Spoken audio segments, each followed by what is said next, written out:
Go ahead and call the committee to order. This is our first day under the new rules. The Untitled Chapter, or whoever it is who's in charge, has told us that we can be back in the committee in person, in full numbers, without masks or social distancing. That announcement just, yeah. I missed you too. Now that announcement was just made last night, so we're scrambling around this morning to let people know that the new rules are here. So members will be drifting in, but from this point forward, we will be in the committee hearing. No social distancing. Do not have to wear a mask. Now, people are still going to be allowed to participate remotely. There's a very long CDC speech to explain that, which I won't get into. It makes sense. So, unfortunately, the one feature of the old rules that applies is you still get to hear me read this statement. So I'll try to do it as quickly as possible, and we'll move on. Members who are joining remotely must be visible on screen for purposes of identity verification. Establishing and maintaining a quorum, participating in the proceeding and voting. Those members must continue to use the software platform's video function while in attendance, unless they experience connectivity issues or other technical problems that render them unable to participate on camera. If a member experiences technical difficulties, they should contact the committee staff for assistance. Video of members' participation will be broadcast in the room and via the television/internet feeds. Members participating remotely must seek recognition verbally, and they are asked to mute their microphones when they are not speaking. Members who are participating remotely are reminded to keep the software platform's video function on the entire time they attend the proceeding. Members may leave and rejoin the proceeding. If they depart for a short while for reasons other than joining a different proceeding, they should leave the video function on. If members will be absent for a significant period or depart to join a different proceeding, they should exit the software platform entirely and then rejoin it if they return. Members may use the software platform's chat feature to communicate with staff regarding technical or logistical support issues only. Finally, I have designated a committee staff member, if necessary, to mute unrecognized members' microphones to cancel any inadvertent background noise that may disrupt the proceedings. So we will continue to do that for a while to allow members to participate remotely if they so choose. So our hearing this morning is full committee hearing on the Department of the Navy fiscal year 2022 budget request.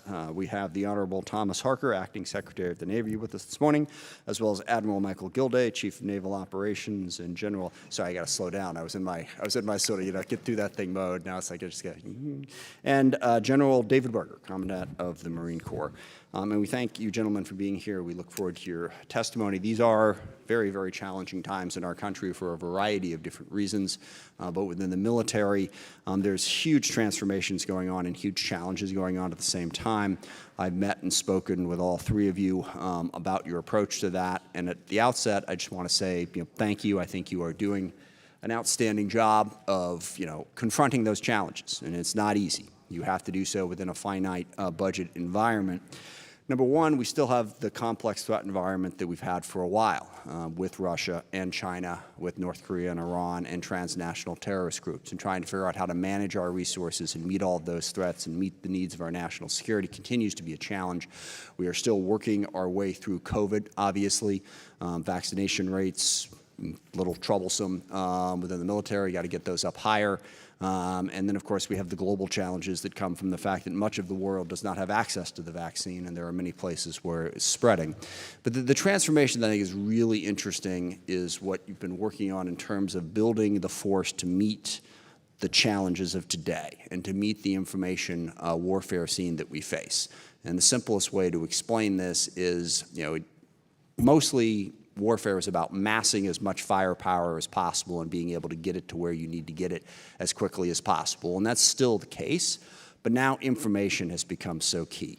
The ability to access that information, the ability to find within the information exactly what you need, and then the ability to get it to the people who need it in real time, so that your frontline Marine, your ship captain, they have that information that they need about the adversary and about the environment, and then to protect that information. As we have seen in recent days in many different ways, if adversaries can cut off our information, cut off our flow, attack us in a cyber way, that can really render all of that firepower useless. So how do we protect it?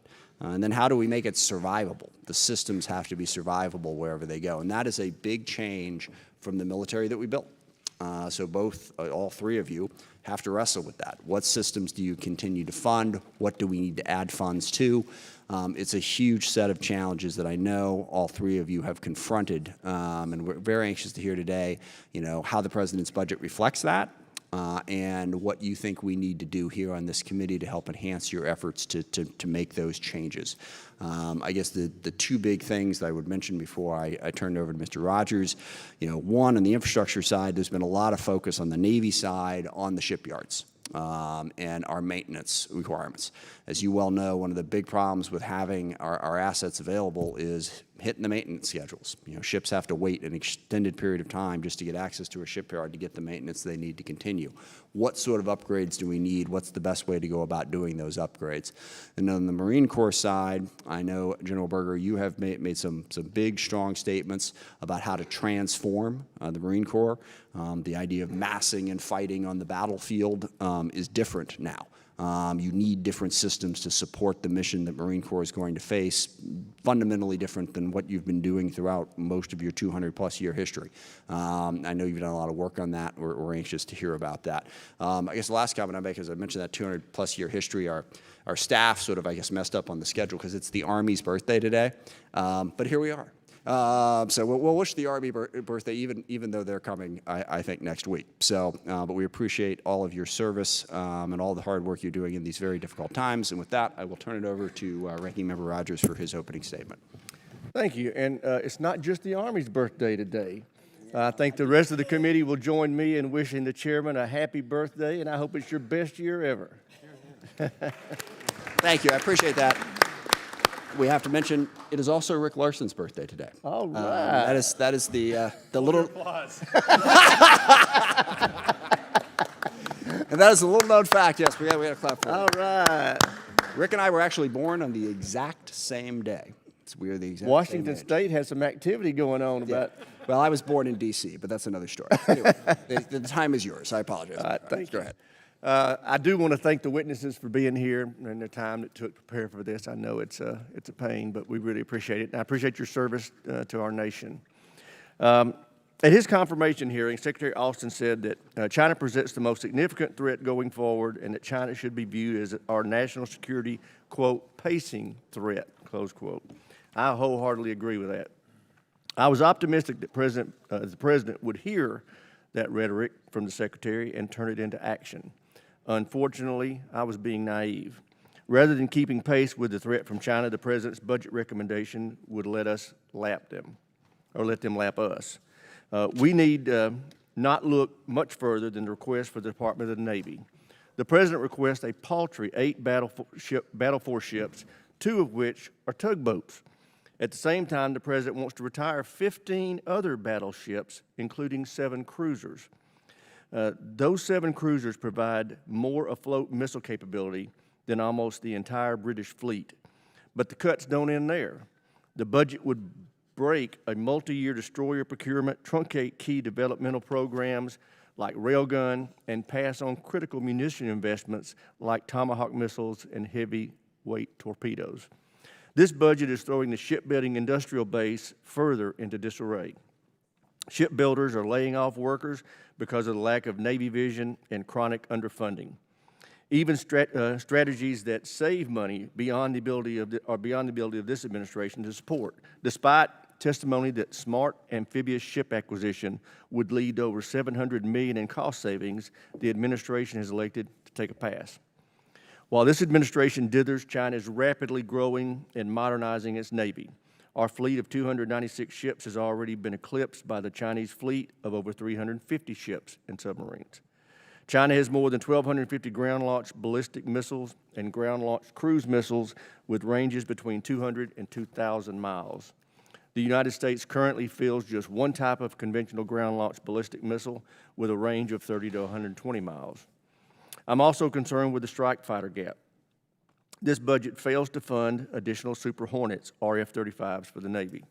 That leaves us with critical capability gap in the near term that Congress will have to fill. Setting back our credible deterrent even further is Acting Secretary Harker's call to eliminate the nuclear sea-launched cruise missile. The DNI recently reported that China is fielding a full nuclear triad and is expected to reach 1,000 warheads by 2030. In light of this growing threat, the recommendation to end SLCM is both short-sighted and dangerous. It's almost as if the President developed this budget with little understanding of what is required to deter conflict, if necessary, win a war.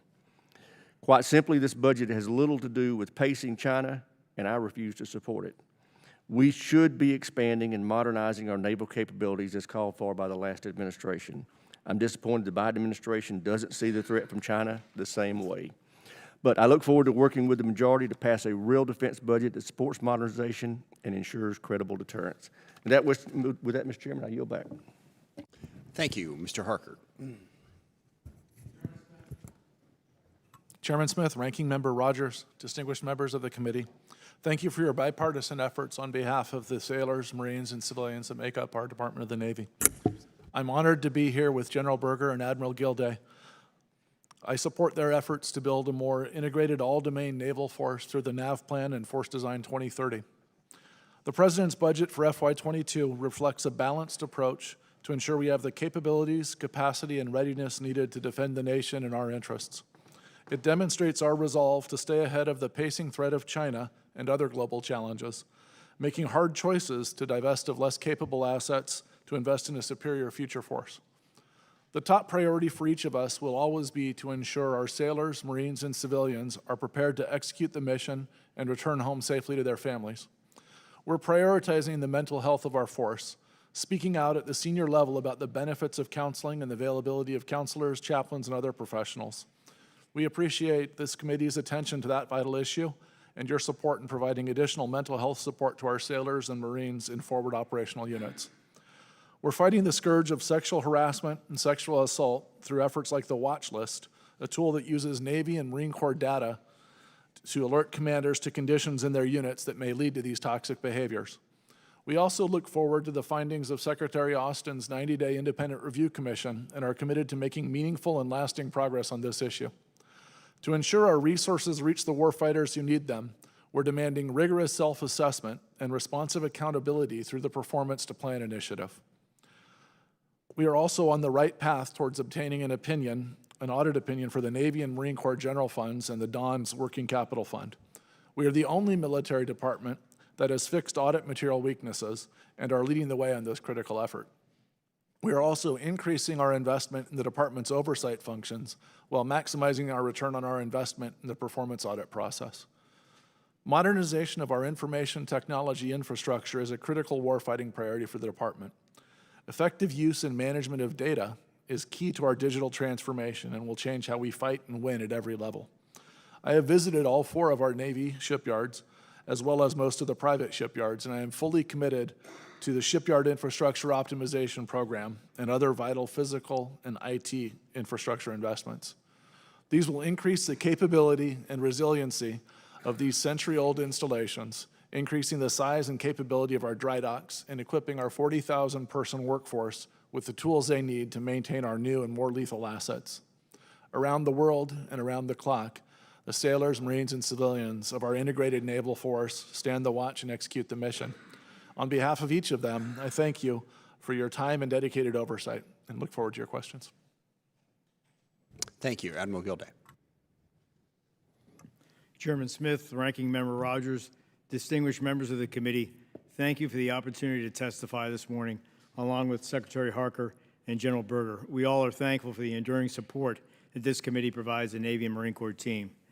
This hearing, I believe, comes at a critical time for our nation. Competition on, under, and above the seas is intensifying. China and Russia are rapidly mobilizing their militaries, attempting to undermine our alliances and degrading the free and the open order. The People's Liberation Army-Navy battle force is the largest in the world, and it is growing. They command modern surface combatants, submarines, aircraft carriers, amphibious assault ships, and next-generation fighters. And their maritime ambition is backed by a robust industrial base and the largest shipbuilding infrastructure in the world. Put simply, China has designed a blue water fleet to rival our own, and America's enduring advantage at sea is eroding. Make no mistake, our fleet can control the seas in conflict and project power ashore today, but we will be increasingly challenged to do so in the future unless hard choices are made. The Navy currently faces the task of recapitalizing our strategic nuclear deterrent, which we haven't done in 40 years. At the same time, we are making once-in-a-century investment in our critical public shipyards, as the chairman mentioned, and at the same time, we're trying to modernize our fleet for the potential future fight. At the same time, we have a responsibility to our sailors and our nation to maximize readiness so the fleet can confidently operate forward and be relevant. Nearly 70% of the ships that we have today will have a decade from now. We have to take care of the ships that we have today, although the price tag on readiness is rising.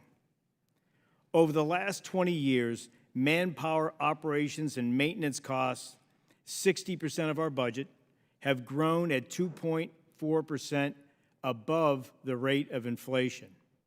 Meanwhile, the buying power of our Navy is less than it was in 2010.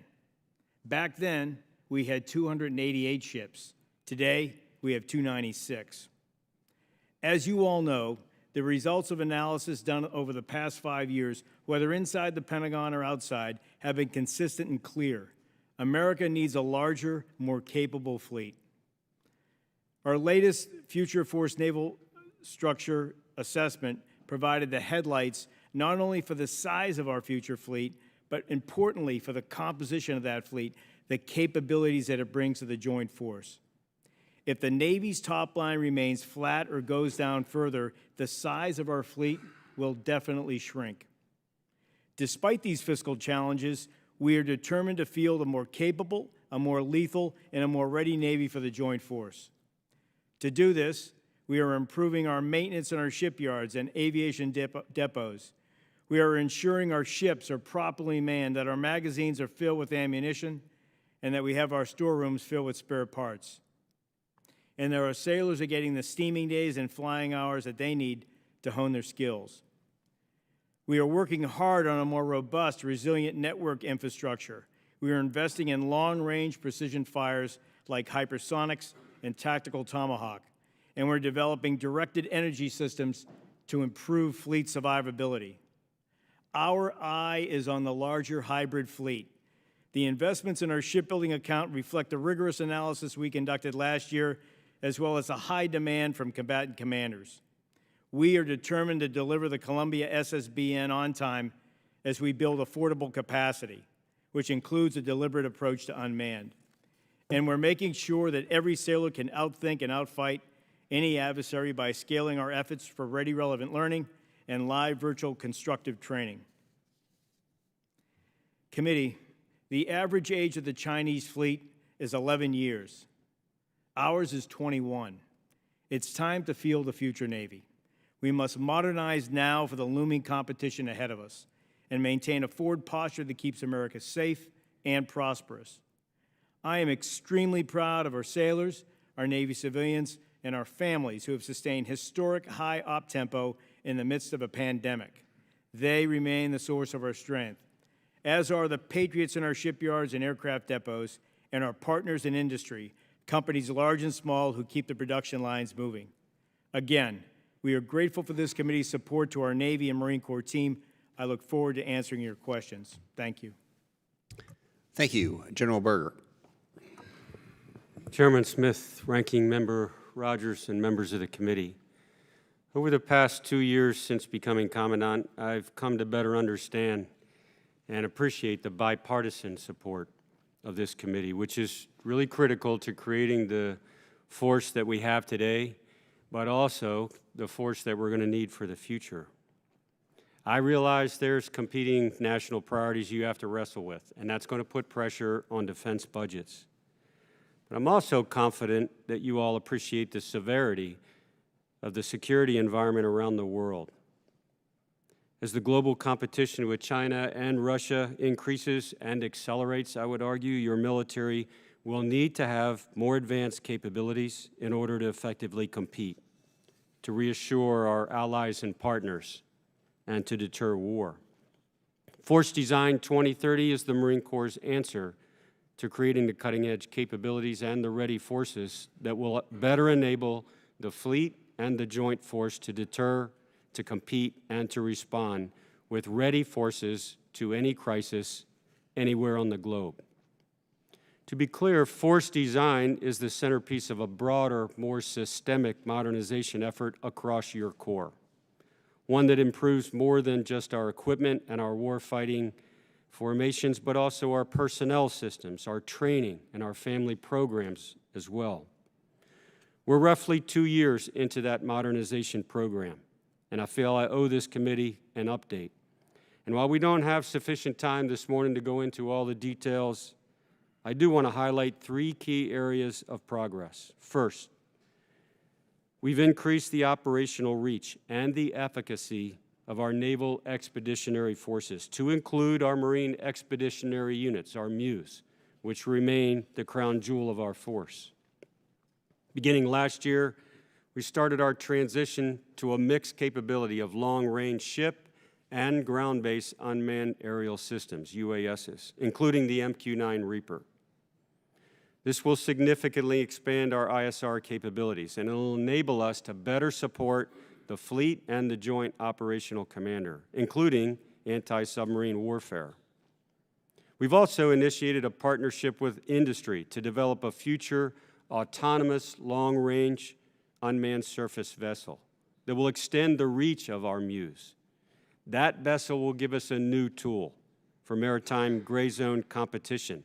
It'll help thicken what we call the C5 ISR network. It'll add to our conventional naval deterrent using loitering munitions. Lastly, we're aggressively pursuing organic precision fires for our infantry. Those also have loitering munitions, and we're on track to make a decision on the vendor, a final decision this year. Second, we've made significant advancements across our training and our education enterprise. In the last 16 months, we've released our first new doctrine in 20 years. Actually, we released 2, one on learning, one on competing. We've also significantly advanced the intellectual framework for some of our future operational concepts.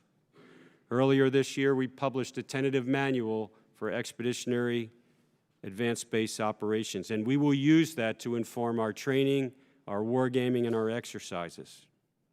We've substantially increased the resources we've dedicated to wargaming and to experimentation. Last month, we broke ground on a new state-of-the-art wargaming center here in Quantico, Virginia. And finally, we dramatically enhanced both the quality and the duration of infantry training. Infantry training for us is now 50% longer than it was before, and we've added new modules to increase lethality. Third, we've taken some important steps to improve our personnel systems and our policies. To continue attracting the highest quality men and women for your Marine Corps, we raised the AFQT standards to enlist, and we raised the ASVAB requirements for infantry. Our enlisted performance evaluation system in the Marine Corps was antiquated, it was subjective, and it was completely manual. We just replaced that old system with a cloud-based system where, for the first time, Marines are evaluated based on clearly defined objective standards that they have control over. We revised our retention policies so that qualified Marines can now re-enlist a year earlier than they could before. And I've delegated to commanders the authority to enlist Marines on the spot. Recognizing the strong connection between the health of our force and the support of our families, we revised our parental leave policies. They now include both adoptive and same-sex parents, and I'll continue to push for expanded maternity leave for our Marines. And while it may seem like a modest accomplishment perhaps to some, this year we had updated our maternity uniforms to improve both their utility and their professional appearance. So overall, while I'm encouraged by our progress on force design and the other modernization initiatives, I'm not satisfied with the pace of change. We have to move faster.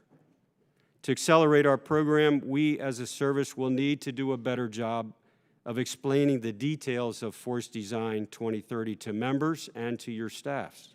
And that's my responsibility as your commandant. To that end, I'm prepared to testify before the full committee and the Appropriations Committee if committee chairs would find such a hearing useful. I think it's critical that we develop a shared understanding about where your Marine Corps is headed and why, and how your support is absolutely essential to our success. Equally important is explaining how we plan to pay for it all. As Chairman Smith recently noted, we can and must make better choices to be better stewards of taxpayer dollars, and I couldn't agree more. This is part of the reason for the past 2 years we've pursued a cost-neutral approach to force design. From the beginning, self-funding our modernization, not asking for any more funds. To ensure the success of that approach, I will need to ask for your support in reducing the total procurement of some platforms, commensurate with the recent reductions in our end strength. The fact is, today's Marine Corps is significantly smaller than it was 10 to 12 years ago, about 24,000 Marines smaller. We simply won't need as many ground vehicles. We won't need as many aircraft as we thought we did when we made those procurement decisions 20 years ago. It's just simple math. With the reductions outlined in our force design report this spring, I believe we will have sufficient resources to create the modern capabilities required for competition, for deterrence, and for crisis response without a further reduction in our end strength. So I welcome the opportunity to work with this committee, and I look forward to your questions, both in this hearing and in the weeks to follow. Thank you, sir. Thank you. Mr. Secretary, how is the vaccination issue going? What percentage of the force has been vaccinated? How is that affecting your ability to get everybody back up and running as normal? We've made progress on vaccinations. The Navy and Marine Corps have both issued policies. I'm sorry, we're having a hard time hearing you. I don't know if it's because it's on or you're too far back or. Sorry, sir. We've made progress on vaccinations. Both the Navy and Marine Corps have issued policies that have increased the ability of sailors and Marines to have liberty in foreign ports or to do different. Do you have numbers on that, progress aside? Do you know what percentage of the Navy and Marine Corps have been vaccinated? Do you have the 75% for the Navy right now, sir. That's great. comment? Marine Corps now. We're at 50% for fully vaccinated, fully immunized. And would you support, once the FDA fully approves the vaccine, making it mandatory for service members?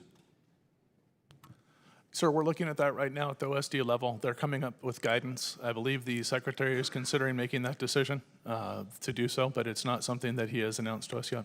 Okay. And the only other question I have is on the unmanned systems, and General Berger, you alluded to it, but I'd like both of you to respond. Yeah, I know we're making a big investment going forward in developing unmanned systems. It's still not 100% clear to me what the Navy's vision of how unmanned systems will help you in your mission. Could you just quickly sort of give us what that vision is, Admiral Gilday? Yes, sir. We intend to use our fleet in a distributed manner, and so these unmanned obviously give us volume, give us more ships that allow us to come at, let's say, China or Russia at many vectors across many domains. We'd be leveraging space and cyber as well. The two biggest challenges that we're getting after on unmanned are, one, reliability. So the engineering plants have to be reliable so they can operate months at a time unattended. The second is command and control, and we feel like we're in a good path on both, but we have not, we don't have any intentions of scaling any of these efforts until we get to a place where we're comfortable with both of those aspects. If I could just say briefly, sir, in the last month, we've had three big steps forward. One is we've had the largest unmanned exercise in our history on the West Coast with unmanned under the surface, on the surface, and in the air with a Zumwalt-class destroyer and LCS ships. And so this conceptually is helping us understand how we're going to use those unmanned platforms in conjunction with the manned ships that we have today. Separately, last Friday, we had our first successful refueling of an F-18 Super Hornet from an MQ-25 drone. That's going to be a carrier-based capability that'll be IOC in 2025. And lastly, we had a surface unmanned make a transit, a 4,000+ mile transit from the Gulf Coast through the Panama Canal up to Port Hueneme, the third ship that's done so, 98% of it done autonomously. And so we are making strides. I do think it's a big step, though. I think it's going to be phased with respect to minimal manning before we ever get to a point where we use an unmanned completely unattended. Thanks. General Berger, do you have anything to add? I think you expect the Marine Corps to be your forward force, your stand-in force, Chairman. So I'd say the role of UAS, the vision you're talking about, probably 4 different parts. 1, intelligence collection and moving that information back to the fleet and the joint force. 2nd, I would say logistics, the ability to move, to distribute itself and sustain that. We're going to need unmanned platforms to do that. 3rd, I would say lethality. And some of these are multi-platform kind of aircraft, but 3rd certainly is the lethality. And 4th would be the command and control aspect, the ability to fuse and move information laterally and back to the joint force. All right, thank you. Mr. Rogers, you're recognized. Thank you, Mr. Chairman. Admiral, you painted a pretty ugly picture for the future of the Navy. Given that fact, do you feel like this budget is adequate to help you take on those challenges? So I think it's important to understand that, that based on the top line that we have, that we can afford a Navy of about 300 ships.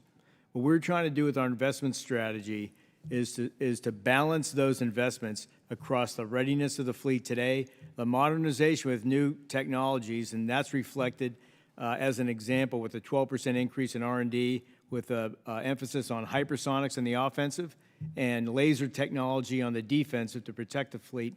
The third piece is capacity, and so we're growing the Navy at an affordable rate, although that is really a key. Wait a minute, you said you're growing the Navy? From what I'm reading, the Navy's shrinking under this budget. Sir, for the 22 budget itself, the Navy's numbers are declining. That's correct. So how do you take on your challenges with a budget that's diminishing? So as I stated, sir, in my opening comments, the last several studies that have been done, going back 5 years, call for a larger, more capable fleet. And this budget doesn't get you there. No, sir, it does not. Let me ask this. Admiral Davidson, the recent PACOM commander, indicated that he expects a conflict with China in the next 6 years. In your best professional military judgment, do you agree with Admiral Davidson's assessment? Sir, I think the key word that he used there was could. And I think that potential always exists, and I think we have to be ready any given day for anything. Well, if you agree it could happen, I just don't know why we would agree with anything that would reduce the force structure and induce a near-term risk with China. Recently, we've heard from General Hyten at STRATCOM that the SLCM is needed to increase deterrence. Do you agree with Admiral Richard and General Hyten that the SLCM fulfills a critical capability gap for the Navy and would increase deterrence? I agree with that comment. I think it's consistent with the nuke posture review that was done previously. And in recent years, the nonpartisan, the bipartisan Commission on National Security Defense recommended a 3 to 5% increase in defense spending each year over inflation for the foreseeable future as we try to modernize our services. Do you agree with that recommendation by that commission? Yes, sir. I think if you take a look at all the services unfunded requests together, they come up to about 3 to 5%. Great. Secretary Harker, has the administration completed its nuclear posture review? Sir, the nuclear posture review that is forthcoming has not been done yet. Okay. Has the administration completed its analysis of alternatives for the SLCM? No, sir. So before the posture review and the analysis of alternatives is complete, why are you canceling a program that our best military minds on deterrence tell us that we need to deter Russia and China? Sir, I'm not canceling the program. That program is in our FY22 budget. As we're starting the planning process for FY23, we have a process that we go through inside the Navy and Marine Corps where we go and determine which items to put in our budget. My initial guidance was based on the fact that that posture review, the overall posture review, and the National Defense Strategy update have not been completed, so I didn't want anyone to assume that that would be in until we had further guidance from the nuclear posture review. Once that guidance comes, we will adjust accordingly, sir. General Berger, you submitted a list of Marine Corps unfunded priorities that total over $3 billion. Without funding these research and procurement priorities in FY22, will the Marine Corps be able to modernize in time to counter the pacing threat of China in the near term? Sir, the items on the unfunded priority list will allow us to move faster. The answer to your question is really difficult because in a pacing environment like we're in right now, it's tough to forecast whether or not China will move faster on the same scale, on the same glide slope they're on. We're self-funding our modernization, as I explained. Exactly. The items on unfunded priority list would reduce the risk. It would allow us to move faster. So you need them. If we're going to stay in front of China with a margin of advantage, then I think everything that we can do in the Department of Defense to buy down that risk is in our favor. I understand the pressure y'all are under to support this president budget recommendation, but we count on your best military judgment. And the fact is, these UFERs are necessary, and we need to fund them. With that, Mr. Chairman, I yield back. Mr. Langevin is recognized. Thank you, Mr. Chairman. I want to thank our witnesses for their testimony today. Let me start with this question. I'm really pleased that both the Columbia and Virginia class submarine programs receive full funding. Hey, Jim, could you get closer to the microphone? I don't know if that's possible or not. You're a little light. We'll try to turn it up here as well. Okay, hope that's a little better. That's about as close as I can get, I think. I start off by saying that I'm pleased that both the Columbia and Virginia class submarine programs received full funding. Secretary Harker, do you have any concerns with the Columbia or Virginia class programs, given that there is no room for a schedule to slip with the Columbia, given the fact that the Ohios will be retiring and be taken out of service relatively soon? No, sir. Funding the Columbia and the Virginia class submarines was one of our #1 priorities, and we made sure that they were fully funded in this budget. Thank you. Admiral Gilday, thank you for the phone call the other day. I'm sorry it got cut short, but hopefully we'll be able to circle back. But Admiral, I wanted to applaud you with how enthusiastically the Navy has embraced directed energy technology. Your navigation plan included directed energy considerations for the next destroyer, and I'm excited to get the directed energy campaign plan in the near future. How do directed energy weapons fit into the 2030 or 2040 ship fleet? And does every ship in this future fleet have a directed energy capability? So I can say with a high degree of confidence that those ships that have excess power generation capability, the Ford-class aircraft carriers, as an example, generate 3 times the power of the Nimitz class. Our new DDGX destroyer should have excess power generation capacity. The Zumwalt class destroyers have excess power capacity. And so those would be the first candidates for a directed energy system on a manned ship with high-powered systems. And the key here is we want systems that can knock down missiles. We need an anti-ballistic missile defense capability that's a lot cheaper than the missile defense capabilities that we have today. I do think that if we're optimistic about unmanned, that we could look at a medium or large-sized unmanned vessel that could also have laser technology, perhaps with network with other ships, and that could also provide for fleet defense.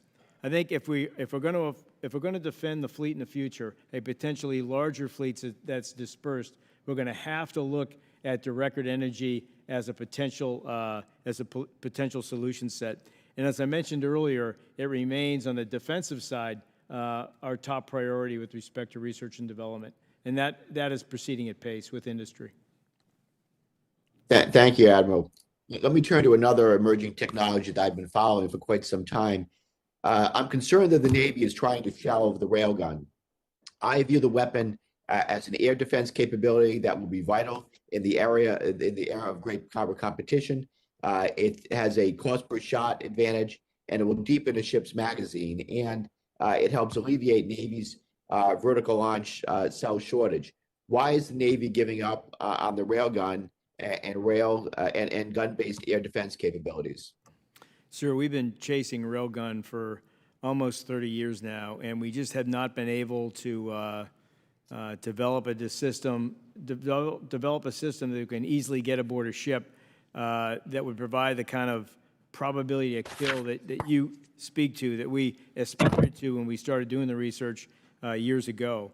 I do have more confidence in the high-velocity projectile that was used with the railgun that we think we can use in other guns that we have to provide us a layered defense along with some of the other kinetic systems we have now, plus laser technology in the future.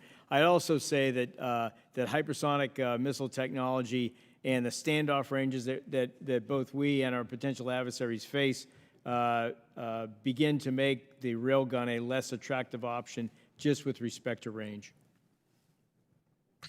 That's something else we're going to have to continue to follow, Admiral. Last question. The degree to which you have high confidence on cybersecurity for the fleet and in our weapon systems. Yes, sir. I can always say that I never wake up in the morning completely confident that we don't have somebody in one of our systems that we have to get after. And so I will tell you that we are making a move at pace to the cloud for all across all of our legacies. I do apologize, but the gentleman's time has expired, so the rest of that answer would have to be for the record if he wants to follow up. And I will try to keep us at 5 minutes because there's a lot of members to get in today. Mr. Wilson is recognized. 5 minutes. Thank you, Mr. Chairman, and thank you for the witnesses being here today. It's so inspiring to see such competent and capable people to represent our country and work with our service members. For Admiral Gilday, in a prior hearing, the Indo-Pacific Theater Posture, Admiral Bill Davidson testified to the appreciated American territory of Guam's significance as a deep-water strategic port, fuel and munition logistical depot, and is home to 170,000 patriotic American citizens and service members. He recommended deploying the Aegis Shore Missile Defense Facility to counter the Chinese missile threat, which would free up 3 Navy destroyers. In your assessment, how could we improve Guam's defense strategy to limit its impact on strike power resources, which are already severely impacted by decommissioning plans? So there's a lot of work that's behind Admiral Davidson's requirement for missile defense at Guam. I think it's a valid requirement. The only thing I'd add is, based on the last discussion I had, I think that we also want to look at laser technology, and I think it's even easier if it's shore-based rather than ship-based. With the real key is a power generation source. I think you're talking about a much more affordable system. I'm not saying that you would have that in lieu of missile defense, but probably additive in some type of defense in depth construct. That's the only thing I'd add with respect to that requirement. And Admiral, as you look at that, we need to always remember that the people of Guam have the highest percentage of participation in the American military of any state or territory. And the people are so patriotic and so grateful for the liberation by the Marines. Previously, Admiral, I was fortunate to represent the Marine Corps Air Station Beaufort, which is home to 4 Marine Corps FA-18 Hornet attack squadrons and 2 F-35B fleet replacement squadrons. The budget request for the Navy does not include any funding for continued procurement of FA-18EF Super Hornet aircraft. How does the Navy plan to manage tactical aircraft inventory risk and reduce the current strike fighter inventory shortfall without increased procurement quantities of the F-35C above plans, and noting that the Next Generation Air Dominance Program has just begun efforts to define aircraft requirements and develop concepts? Sir, simply, we have procured as many F-18 Super Hornets as we need. We have over 500 now. When our deliveries are complete, we'll have about 640 Super Hornets. Many of those will be Block 3 Super Hornets, which is the latest generation of Super Hornet capability. Our goal is to combine the latest FA-18 Super Hornets with the F-35s to give us a mix of 4th and 5th generation fighters in our carrier air wings. What we found from extensive analysis, the conclusions that we've seen in war games and in exercises have demonstrated that we benefit from a mix of 4th and 5th generation aircraft. And so we are at the twilight of our 4th generation purchase. We are still picking up the pace with 5th gen, and by 2025, we will close the current strike fighter shortfall that we have of 42 aircraft, and if we remain apace with respect to funding and get that fourth, fifth gen mix that we think we need. Thank you very much. And Secretary Harker, the budget request proposes to cut 200 civilians from the Naval Audit Service and dramatically reduce its mission and scope. What rationale is driving this reduction, and why should the Naval Audit Service be a quarter of the size of other services audit agencies? Thank you, sir. As a former certified public accountant, I believe in strong oversight, and we have 6 different organizations that provide oversight of the Navy and Marine Corps. Our overall budget request for those 6 oversight organizations has gone up by over $125 million from FY21 to FY22. So we strongly believe in oversight. The Naval Audit Service is one element of that. We are not eliminating any of those jobs or getting rid of those people. We're simply moving them to other elements within our oversight organization, sir. Thank you very much, and I yield back, Mr. Chairman. Thank you. Mr. Larson is recognized for 5 minutes.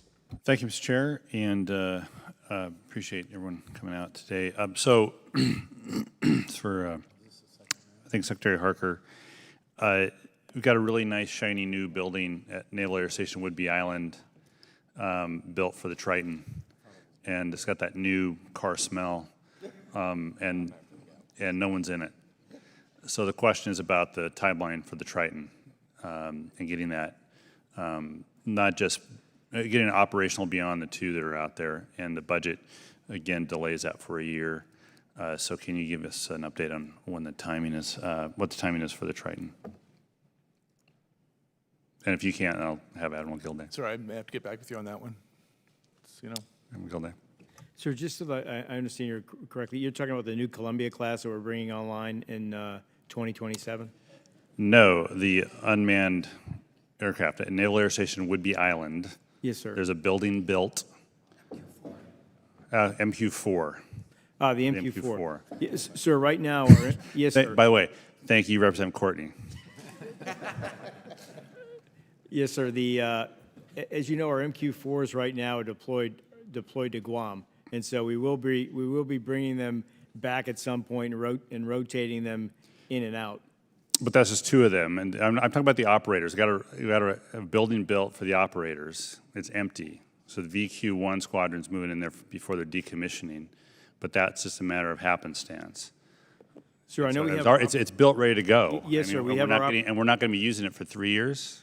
Sir, I'll have to get back to you in the timeline for that transition with more details. Soon, please.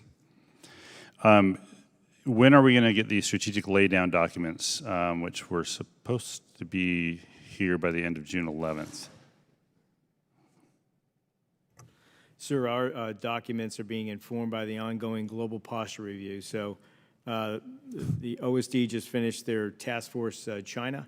They're finishing up their global posture review next month, and that'll inform the laydown for the services. All right. The Navy announced its plan to home port 12 new frigates at Naval Station Everett in my district. First 2, I think, by 2025 or 26, if I recall that right. How is the Navy approaching the MILCON budget to support that? Because all we know now is of frigates, but we assume there'll be something to support for that. Yes, sir. We're in the planning stages right now for that. As you know, we just recently settled on Washington as a home port, and so that planning will begin to get funded and begin to be underway within the next year. I'll get you more specifics on that timeline as well. Yeah. And then, Secretary, can you give us a status of the Department of Navy's Arctic strategy? I'm trying to put the pieces of this together between the services, and so far I don't really have a broad view of how the Pentagon sees it, so I've got to pick at each of the services to piece it together. Yes, sir. We've worked with the Coast Guard, the Navy, and the Marine Corps to come forward with an Arctic posture review, and that was completed over the winter, and there's ongoing work to fine-tune that and look at what other elements will be included. I know the Coast Guard's moving forward with their polar security cutter, and then we have all of our submarines up there, and then we also do operations up in Alaska as well. All right, well, I'll look forward to some more detail on that. Mr. Chairman, I want to just take the last bit of my time to as well wish you a happy birthday. And and I think I speak for all of us right now when I say, who the heck are all you people? I've seen you all for 15 months. It's good to be back in the Armed Services room. Yield back. Yes, it'll be we'll be get back to normal here very, very soon. Looking forward to it. Mr. Turner is recognized for 5 minutes. Thank you, Mr. Chairman. Mr. Harker, you've testified before Congress before, correct? Yes, sir. You're aware of your obligations in testifying before Congress, that it's not a press conference, that you have an obligations for truthfulness and completeness in your answer. Yes. Great. Your background, as you testified, is you're a CPA. I was a CPA. I let my license lapse recently because of the other You work. achieved the level of Yes, CPA. sir. Your background is accounting. Yes, sir. Okay. I have your June 4th memo, which I'd like to enter into the record, where you direct defund Sea Launch Cruise Missile nuclear development efforts. Just 1 second, if I could enter that into the record. Could I have your- with please. I asked unanimous consent. The form he just said be entered into the record. Hearing no objection, so ordered. Thank you, Mr. Chairman. Thank you. The line says, defund Sea Launch Cruise Missile nuclear development efforts. You says that's not canceling. The dictionary says that defund is to prevent from continuing to receive funds. Seems to be a conflict. Mr. Harker, there are a lot of people on this committee who are staunch advocates against unilateral disarmament. Unilateral meaning alone, and disarmament mean where we eliminate a weapon system.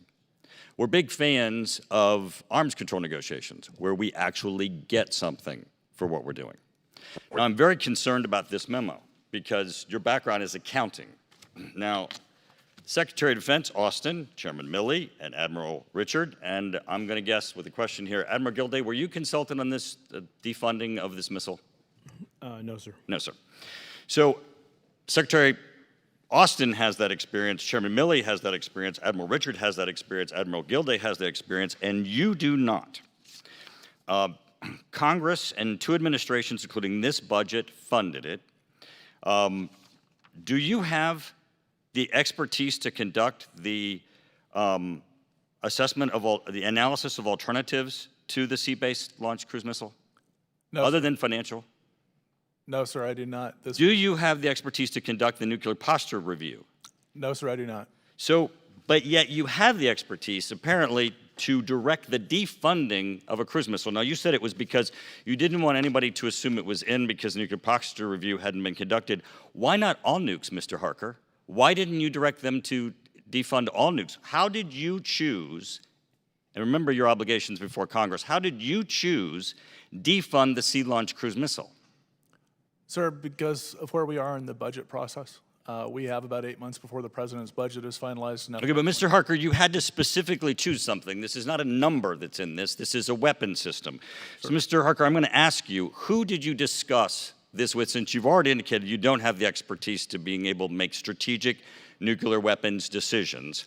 Who in the Pentagon did you discuss this with before you put in your memo, signed by you, defund the Sea Launch nuclear cruise missile? Who? Nobody. No one alone. So again, you're under your obligations of testifying before Congress. You spoke to no one in your decision to defund the Sea Launch Cruise Missile. It was preliminary guidance, and it was my decision, and I took it based on... Mr. Harker, I'm going to ask you to deliver to this committee all communications concerning the deliberations, advice, review, directions, and analysis that were undertaken. It's not classified, it's budget materials that went into this item. You agree to deliver those to me? Yes, sir. Excellent. Are you aware, as you were drafting this memo, that the President of the United States is sitting down with Vladimir Putin this very month, and that as all the headlines today, because our President just landed in Geneva, indicate that arms control negotiations is one of those subject matters? Yes, sir. Do you realize the extent to which you have undermined President Biden and the United States in indicating that a weapon system that is nuclear is going to be unilaterally defunded without any negotiations or without receiving any concessions from Russia? Sir, it was a preliminary internal document. Are you aware of the extent to which your actions, because I want this to be clear, it may be your own undertaking and it may be just that you have uninformed to do this, to undertaken this, but everyone at the Pentagon needs to understand the severity of the actions that you've taken and its implications on the United States for arms control negotiations and the impact on the President of the United States. This is not an accounting decision, Mr. Harker.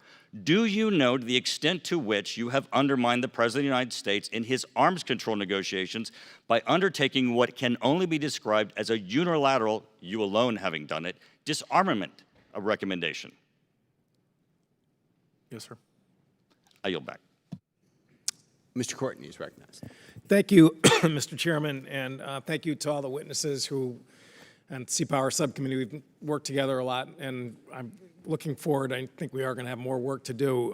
One just sort of comment I want to make, and then I want to ask Admiral Gilday a couple questions, is that, unfortunately, when a budget comes over without a fit-up and without a 30-year shipbuilding plan, it frankly makes your job a lot harder, because in terms of trying to explain decisions, particularly on shipbuilding, which is a long game, I think, as you all know, it's a one-year window or headlights is just not sufficient to sort of see the direction where we're going. So hopefully, it's my understanding that some of those documents and analysis may be on its way over here, and I frankly think that's going to help everybody in terms of trying to get the right balance this year.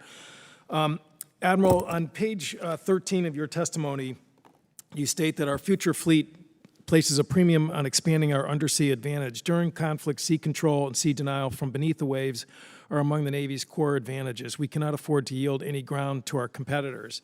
Again, this budget, unlike last year's budget, fully funds that undersea advantage with construction of 2 Virginia-class submarines, the payload modules that will go with that, as well as R&D for the next version of our attack submarine fleet, as well as our nuclear deterrence with full funding for the Columbia program, which carries 70% of our nuclear warheads. And could you just sort of talk about that priority in the context of China's threat that you mentioned at the outset of your testimony?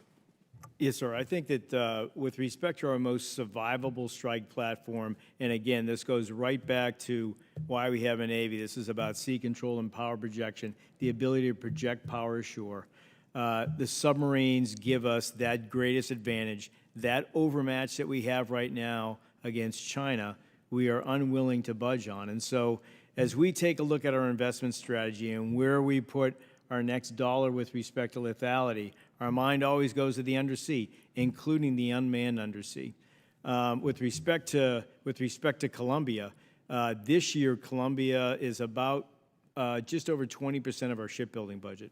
And so in the future, it'll be over 1/3 of our shipbuilding budget. It's a huge commitment, but it has to be fenced off, and we have to deliver that in 2027. Great, and I would encourage my colleagues to come up to Rhode Island and Connecticut to see the eye-watering infrastructure that is being built right now. Secretary Marty Walsh was up, and again, as a building trades, he again was speechless when he saw the magnitude of the project that's going on up there. I mean, this is really happening. This isn't just sort of talk that's going on. This is about the 4th or 5th year since I've been, or 4th or 5th time since I've been on Sea Power that a pretty aggressive decommissioning proposal has come in on the cruisers. And there's, as I think you all know, Congress has sort of pushed back in past years in terms of trying to preserve that air defense command capacity as well as the missile tube capacity. I guess if you could just sort of talk about the fact that whether or not this plan is trying to sort of sift out the platforms that are salvageable versus not, and also how the decision to cut a DDG, which is, in my opinion, Flight 3, are going to be the replacement of that Air Defense Command. I mean, that's where I think there's the biggest sort of heartburn on this side of the room. Sir, I think the first thing I'd frame it with, kind of big picture, is where are we headed? So if I take a look at 2025, the questions came out earlier about Admiral Davidson's testimony about 6 years and potential conflict with China.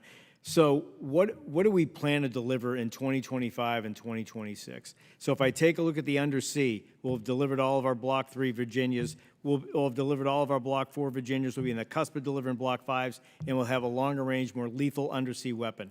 On the surface, we'll be delivering the Constellation-class frigate. We'll be building DDGX. We'll be putting more Flight 3 DDGs in the water. We have, by 2025, our plan is to have hypersonics and the Zumwalt-class destroyers. We are making continued investments in weapons with range and speed, think tactical Tomahawk. If I look at aviation, I talked about the 4th and 5th gen mix a few minutes ago that will have that in half of our air wings, 6 of our air wings, more than half of our air wings by 2025 with longer range weapons with speed. And so that's... Thank you. I, again, apologize. Gentleman's time has expired. Mr. Lamborn is recognized for 5 minutes. Thank you, Mr. Chairman. And General Berger, in a minute, I'm going to ask you about some armaments that are on the unfunded priority list. But Admiral Gilday, I have to ask you about something first that I'm concerned about. Many people are, and a lot of people in the civilian world. I sent you a letter with 24 people on it, concerned that you had recently added several books to the Navy's professional reading list promoting critical race theory. And one of these books is Ibram X. Kendi's How to Be an Anti-Racist. And it argues that the entire American system is corrupted from top to bottom by racial prejudices which account for all differences in outcomes in our society. And one sentence out of that book says the only remedy to past discrimination is present discrimination. The only remedy to present discrimination is future discrimination. Now, I understand that this is a voluntary reading list, but how does exposing our sailors to the idea that they are either oppressors or oppressed, and that we must actively discriminate to make up for past discrimination, improve our Navy's readiness and lethality for great power competition? Sir, initially you mentioned critical race theory. I'm not a theorist. I'm the Chief of Naval Operations. What I can tell you is factually, based on a substantial amount of time talking to sailors in the fleet, there's racism in the Navy just like there's racism in our country. And the way we're going to get after it is to be honest about it, not to sweep it under the rug, and to talk about it. And that's what we're doing. And that's one of the reasons that book is on the list. Doesn't mean I have any expectation that anybody believe or support everything that that Mr. Kendi states in his book. I don't support everything that Kendi says, but the key point here is the sailors in our Navy have to be able to think critically. They have to be able to look outwardly at China and Russia, and they have to understand what those societies, why those societies are a potential danger to the United States. Inwardly, we have to understand ourselves, and we have to understand critically that we value diversity.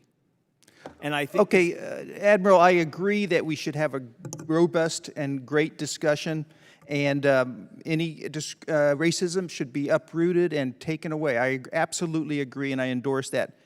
But should we have future discrimination? You don't endorse that particular statement, do you? Sir, I have to look at the context of it. I'm not trying to be evasive, but I don't, as I mentioned, I don't support everything that Kendi asserts. I don't believe everything that I read. I think that I think that everybody has to be in a position to weigh fact from fiction. Even our sailors, they're bombarded every day by misinformation. Much of it comes from China and Russia on this issue that's getting at our national psyche. I'm trying to get after it in the Navy. Okay, well, I hope that's one statement you don't endorse, and maybe we can follow up on that. General Berger, the number 1 and number 3 items on your unfunded priority list are naval strike missiles and tactical Tomahawks. If you don't have those, what's that going to do to the buildup of your plan for the Indo-Pacific? Sure, those two are in the top for a reason, as you highlight. That's going to allow us to control straits, to control pieces of littoral areas from either ship or from shore in an expeditionary and a light manner, because it's really a JLTV with a missile on the back of it that can hold at bay, can hold at risk an adversary's naval vessels. Without it, we just allow them to maneuver with some freedom that we don't want them to have. So it's important for distributed maritime operations. It's important for our future role. Well, I'll try to help you work on getting that funded. I'll yield the rest of my time to the gentleman, Mr. Whitman. Thank you, Mr. Lamborn. Acting Secretary of the Navy Harker, I want to ask this. I could ask you about the Navy's plan for -7 ships. I could ask you about them taking out a DDG. I could ask them about absolutely blowing up the multi-ship procurement for amphibious ships. But what I want to focus on is where we are in the fork of the road, I believe, with modernization versus generating current readiness. And as Yogi Berra once said, when you get to the fork in the road, take it. I want to know what's the Navy's future plan and how do they make sure that we're pursuing the necessary modernization elements, especially in light of a budget that seems like to me to be completely abandoning any sort of future modernization efforts. Yes, sir. We tried to focus on modernization and to balance that with the need for current readiness, and it made very difficult decisions for us. Thank you, Mr. Chairman. Chairman's time has expired. Mr. Moulton is recognized for 5 minutes. Thank you, Mr. Chairman. And first, I want to start by just thanking Admiral Gilday for defending basic American values of free and critical thought, which I think are one of the most important weapons we hold against adversaries like China.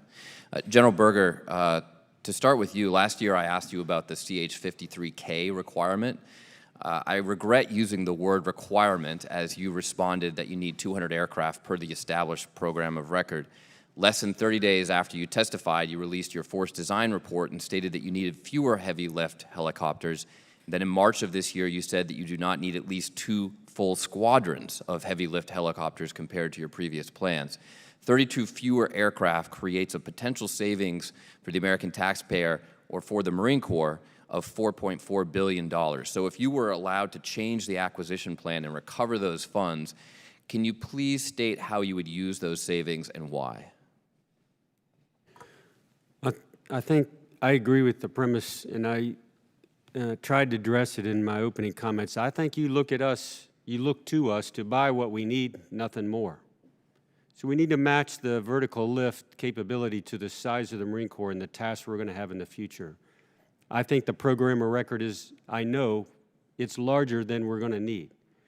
I think we're going to learn as we go through experimentation, through wargaming, just how many we'll need to reduce. But that initial program of record was based on a much larger Marine Corps. Where would I redirect those funds? On things like the unfunded priority list that would help us accelerate force design, get us a bigger margin of strategic advantage over the PLN faster. So I want to make sure the ranking member and other members of this, other colleagues of mine on this committee hear this, which is that we need to listen to you in your requirements. If we want to fund unfunded requirements, we should start by saving money on things that you don't need. I think that's really critical. Admiral Gilday, how are you addressing this same question? What is Big Navy doing to make these important trade-offs between old and new capabilities? Because we simply don't have the luxury of keeping all our older systems while also investing in new ones.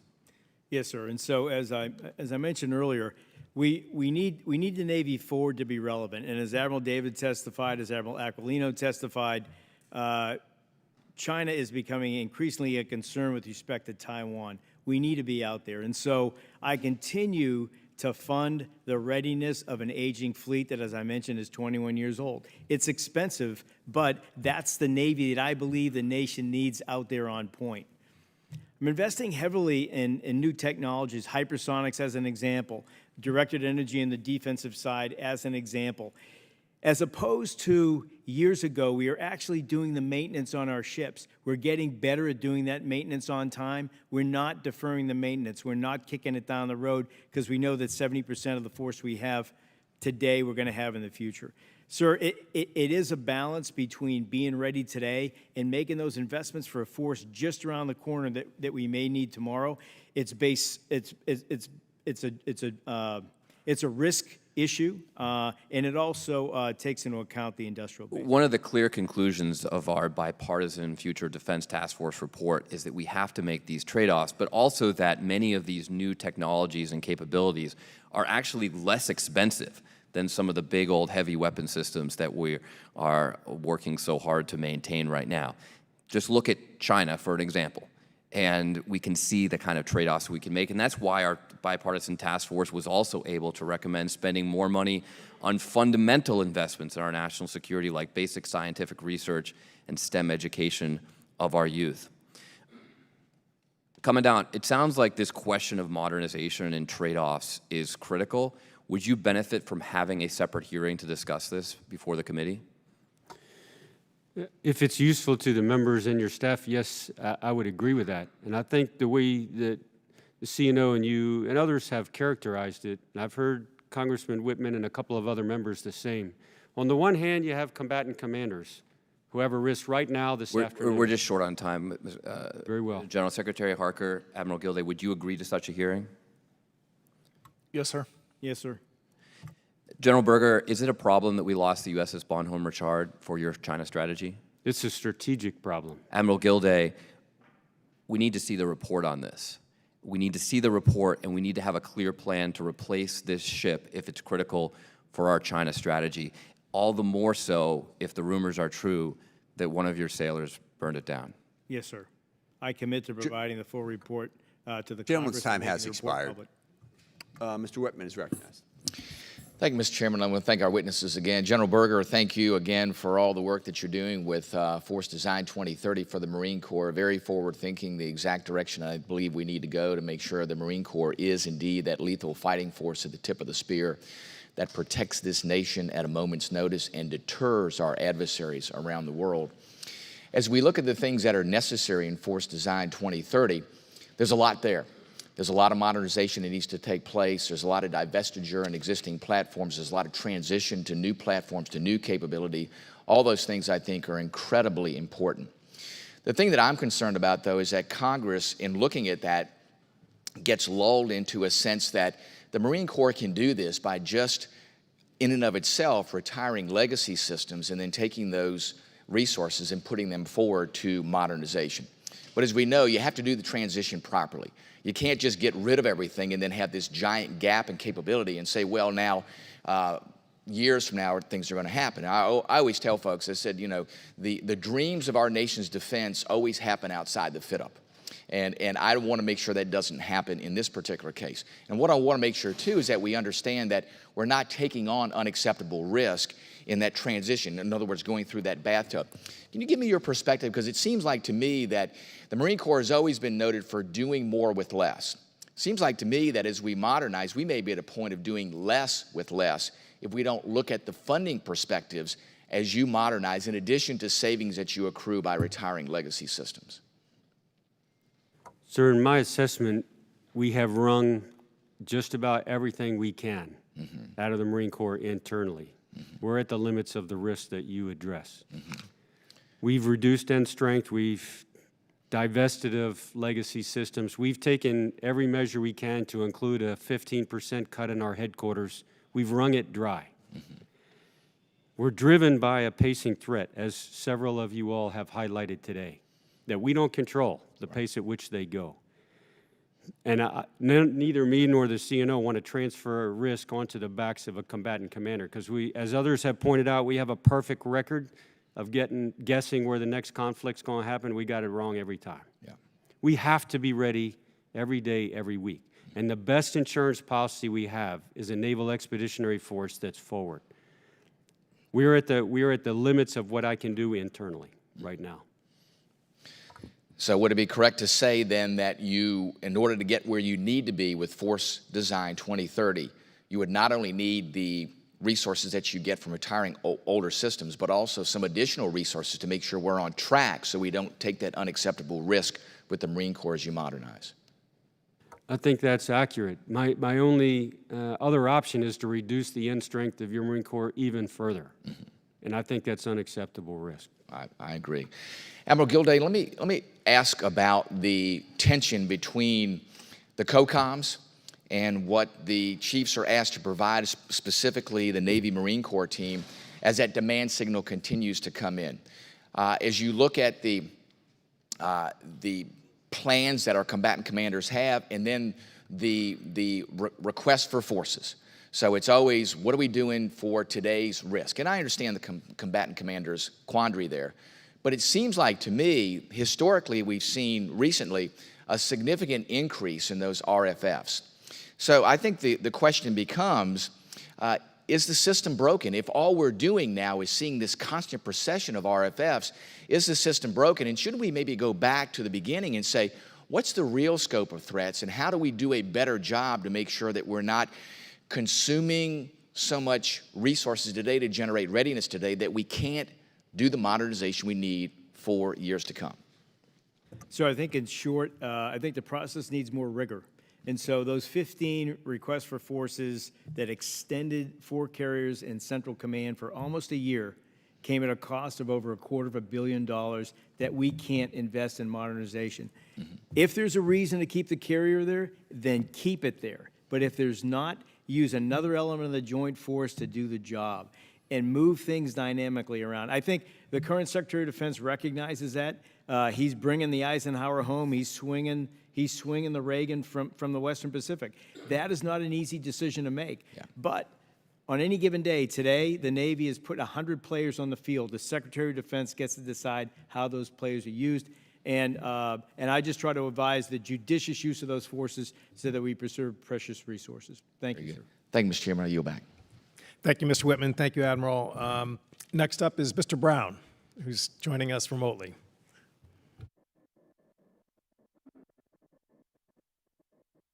Mr. Chairman, can you hear me? We can hear you now. Great, thank you. And my question is for the Secretary. I'd like to ask you not about procurement and platforms, but about, I think, our most important asset, and that's our people, our sailors and our Marines. In last year's NDAA, Congress directed the Department of Defense, and working with the services to establish a mentoring and career counseling program which aims to increase the diversity of our officer corps to better reflect that of our nation by fostering a more diverse leadership pipeline. I think mentoring is critical. You have 43% of the men and women in the total joint force are black and brown, but there are 0 4-star admirals, only 1 4-star general in the Air Force and 1 in the Army. I think mentoring is really important. Can you update us, Secretary Harker, on the Navy's efforts to establish that mentoring program?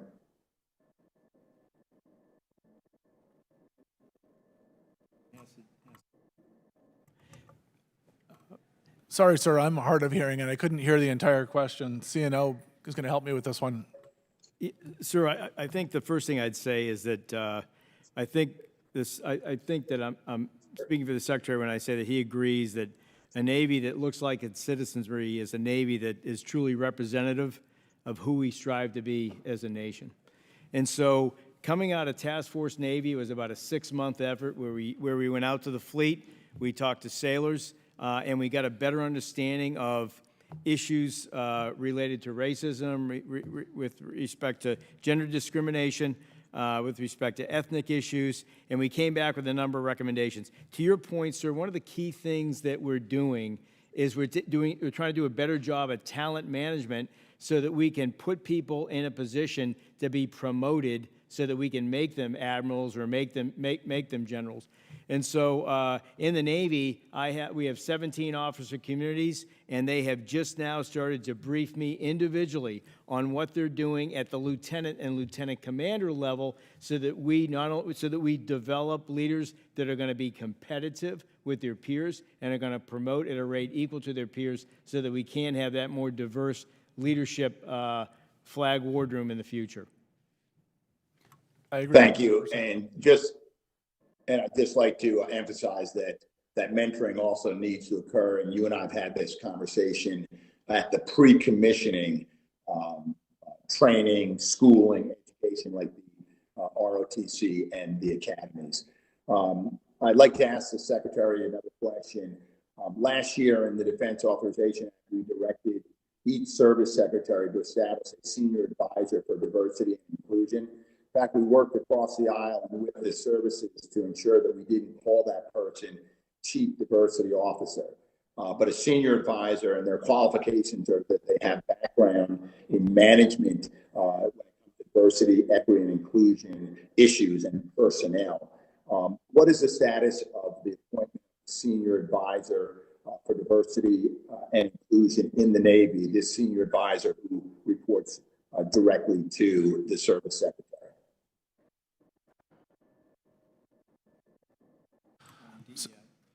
So we've hired a senior advisor to report to us on diversity, equity, and inclusion, and that person just started recently. He is looking at the existing policies that are the department-wide and then also what's in the Navy and the Marine Corps in order to come forward and make sure that we are aligned with the direction of the administration on this. Over. Well, I appreciate that. And if you take for the record, I don't know if that's the right language we use or the request, but if we could get the background, the publicly available information about the senior advisor, I'd appreciate it. Thank you, Mr. Chairman. I yield back. Thank you, Mr. Brown, for bringing that up. Again, that was a very strong bipartisan priority last year in the NDAA, and I think we would definitely welcome that follow-up. Next up is Mr. Scott from Georgia. Thank you, Mr. Chairman. Secretary Harker, before I move to the issue of readiness, I want to mention something to you and ask for your support in one thing. 4 graduates from service academies have been allowed to forego their service commitment this year and play in the NFL. The Navy has a gentleman who I've never met named Cameron Kinley who asked for the same accommodation. The others are from the different academies, Air Force and Army. But Malcolm Perry is a Naval Academy grad, and he was granted a request last year to forego his service briefly to play in the NFL. Cameron Kinley, to the best of what I've seen in my reading, is the only person that has been denied that request. He was president of his class. He signed with the Tampa Bay Buccaneers. And then not only was he denied the request, he was denied the right to appeal. And my question gets back to the appeal. I would appreciate it if you would allow him to appeal the decision and listen to the merits of his case. And if he's able to make his case, then allow him to pursue both of his dreams, to be a naval officer and play in the NFL. So that is my specific request, is to listen to allow him to appeal and listen to it. And the other statement I would make is that I don't know if it's right or wrong, but I do know that there should be a uniform standard. And if it is an accommodation that's granted to that's going to be granted to West Point and Air Force Academy grads, then it needs to be accommodated to Naval Academy grads as well, in my opinion, and there needs to be consistency with the request. So that's a general statement, but I would appreciate it if you would allow him to appeal the decision and listen to his appeal on the merits. Sir, I understand there have been different laws at different points in time, as well as different policies, some of them at the OSD level. Yes, sir. As I looked at this case, I looked at the significant investment that taxpayers make in every midshipman. And our expectation and their expectation is that midshipmen will graduate and be commissioned in the Navy and Marine Corps. So talked with the CNO, talked with the Commandant, and looked for their military advice, and we went forward. I made the decision to deny his request. The accommodation was made for Malcolm Perry. The accommodation has been made for 4 additional people. Why is it seems to me that his is the only accommodation that has not been made. Why is he different? Why should he be given less of an accommodation than others have been? I can't speak for what the Army and Air Force secretaries decided. I did not have a conversation with them about this. But looking at the 2 most famous Naval Academy graduates that played in Roger Staubach. Sports, they both served first. Roger Staubach served first? Yes, sir. I didn't know. That was a long time ago, though. Yes, sir. But I mean, that's the legislation allows us to make exceptions when it's a significant benefit to the service. And for us, David Robinson and Roger Staubach, they both served first, and they were recognized as graduates who had served in the military, and that added value to us. Well, I've spent more time on this than I intended to, but I would suggest to you that if you have an All-American athlete that comes into our offices and is trying to decide which academy they want to go to, then it would be a mistake for us to recommend that they go to the Naval Academy if the Air Force and the Army are going to accommodate or be more accommodating to them. Either way, I think there should be a uniform standard across the academies. And so obviously You know, I'll tell you, I'll speak with Lloyd Austin about it as well, but I think there needs to be a uniform standard. Admiral, I'll move quickly on this. On the CNO's unfunded priority list, you've got readiness shortfalls, including aviation depot maintenance, ship depot maintenance, and flying hour programs. Could you speak to the issue of the balance between growing the Navy and sustaining the current Navy and what it does for readiness today? Yes, sir. Current readiness has been and will be my #1 priority. We need a Navy that needs to be forward and it's ready to fight tonight. And so I'm not backing off at all on our requirement, I believe, that serves our sailors well. And now, General Berger mentioned this a few minutes ago. When we start cutting away at current readiness, we begin to push that risk on the backs of commanders out there at sea and the people that work for them. When we begin to man ships with less people, because it's always easy to take away people, that's money in your pocket right off the bat. Or we put less ammunition in magazines or less spare parts in supply storerooms, or we cut back on training. Then you have a Navy that begins to become irrelevant. The gentleman's time not a has place where we expired. wanna be. Mr. Garamendi is recognized. Thank you, Mr. Chairman.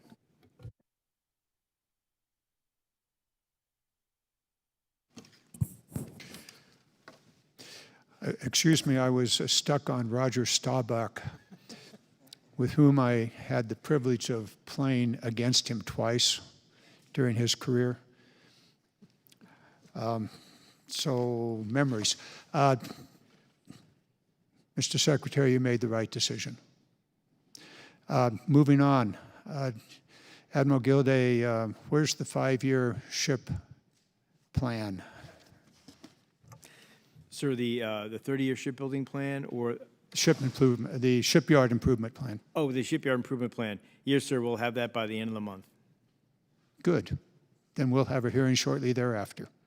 Thank you very much. Appreciate that. Commandant Berger, could you, in 4 minutes, explain the Marine Corps of the future and what we need to know to prepare for that in this year's NDAA? Sir, I offered in a separate hearing to lay it out in detail in 4 minutes or less.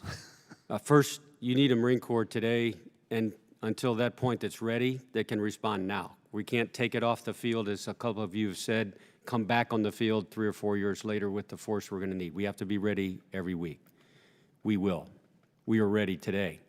The force that you need in the future, I think the best case you have for deterrence against somebody like the PLAN or Russia is to have a very strong forward force that's expeditionary, that has the ability to collect against, to deter, to compete every day, every week, the ability to work with allies and partners, to build a network that will have the best chance of success of denying to preventing the next conflict from ever happening. But if it does, to be already forward so that they can respond quickly and decisively. That means we have to be lighter. That means we have to be less of a land force like we have been for the past 20 years, supporting the operations in the Middle East, and more of a naval force. You need us expeditionary, you need us lighter, you need us able to sustain that force in a really distributed fashion, plugged into a naval and joint architecture that can move information rapidly, make decisions quickly. It's the best chance you have of deterring and, frankly, if a crisis happens, responding quickly. Well, all that in 2 minutes. Well done. I do agree with you. We need to have a full hearing on it. Of particular interest to my subcommittee is the sustainment issues, as well as locations from which you need to operate. So thank you for that. Also, I understand that, and this may have been asked earlier during my absence. If so, my apologies. The AAV incident off the coast of California, the loss of 8 Marines, 1 sailor. I understand that an additional action has been taken in the last week with regard to the command structure. Has that been, could you please tell us what actions have been taken with regard to the command? Once I reviewed the results of two investigations, the one safety investigation and then the first legal investigation, once it was clear to me what we knew about the event itself and that day, there were still unanswered questions. So we directed a follow-on investigation to look back 6 months to find out how was this unit formed and who made what decisions. When that investigation came to me, it was pretty clear that the division commander at that time failed to uphold what we expect of a commander to do in providing a trained, ready force. I pulled him out of his IG position, and since that time, I've administratively counseled him, formally counseled him. That's a permanent part of his record. Which means what? Most likely, it's difficult for an officer or a general to move forward with that in their record as a permanent basis. Very good. I appreciate your ongoing effort to deal with this tragedy and the necessary command. As I have said and others have said in the hearings in which we conducted on this, a culture of safety must be part of the Marine Corps' ethics.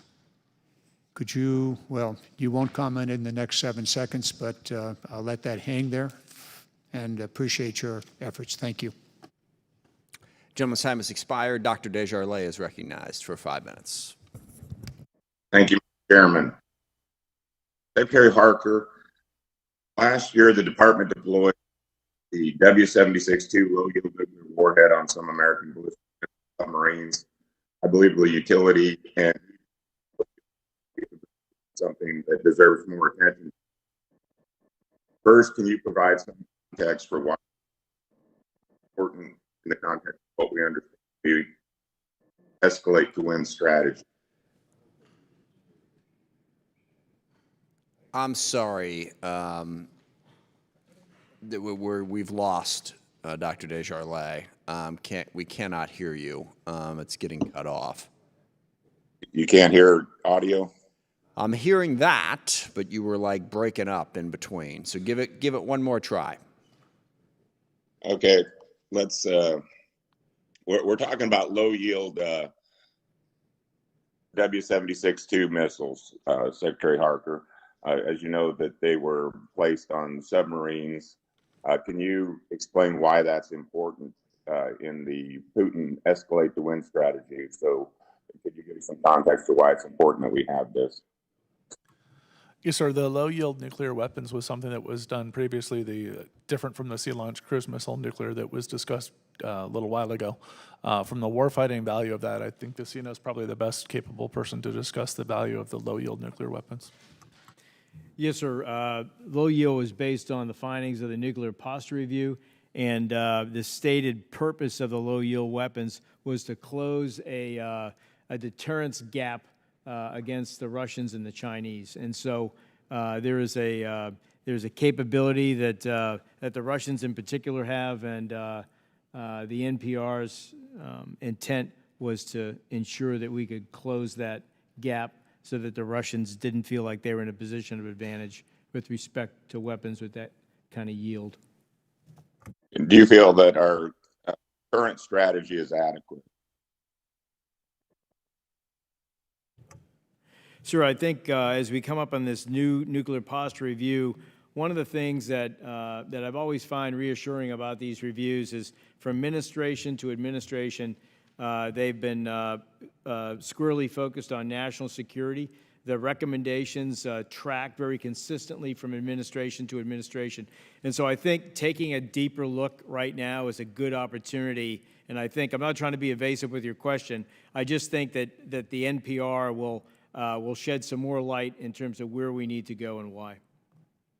Okay, well, I think it's very possible that the next nuclear blast we see is likely to be a low yield, and we have to have an adequate response. Now, I don't think that would be us making that first move, but I think it is an important deterrent. Admiral Richards' assessment certainly feels that it would make conflict less likely. Do you agree with that? Yes, sir, I do. Okay, and then the current system we have, of course, we can do it air launch. We have submarine launch from a missile, but this could also be something that was used on the sea launch cruise missile. That would be another a method that now apparently may not be an option. Does that possibly take away a strategic tool that's very important?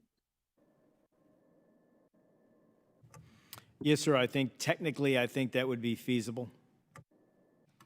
Well, considering what Putin has with Skyfall and other weapons, as Mr. Turner pointed out earlier in the hearing, I think that that's something that needs another look, because obviously it's easier, or for the Russians, it's probably easier to intercept a ballistic missile, and certainly some low yield that was delivered or attempted to be delivered by plane may also be less effective than a cruise missile that's launched from a submarine. Would you agree with that?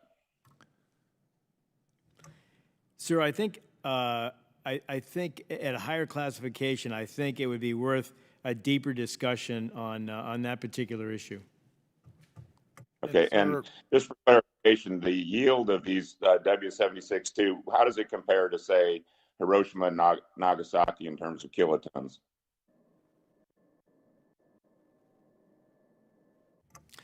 Sir, again, I think that that particular those particular numbers exceed the classification of this hearing. Okay, I mean, you can Google it and read it on Wikipedia, so it may be for this hearing, and I understand that's different. But there's been some argument made that our low time yield has expired. Apologize. Mr. Houlihan is recognized for 5 minutes. Thank you, Mr. Chair, and thank you, gentlemen, for joining us today. I am going to try and accomplish something which is within 5 minutes to talk about the future of defense and also childcare, so I'm hoping I'll be able to have time.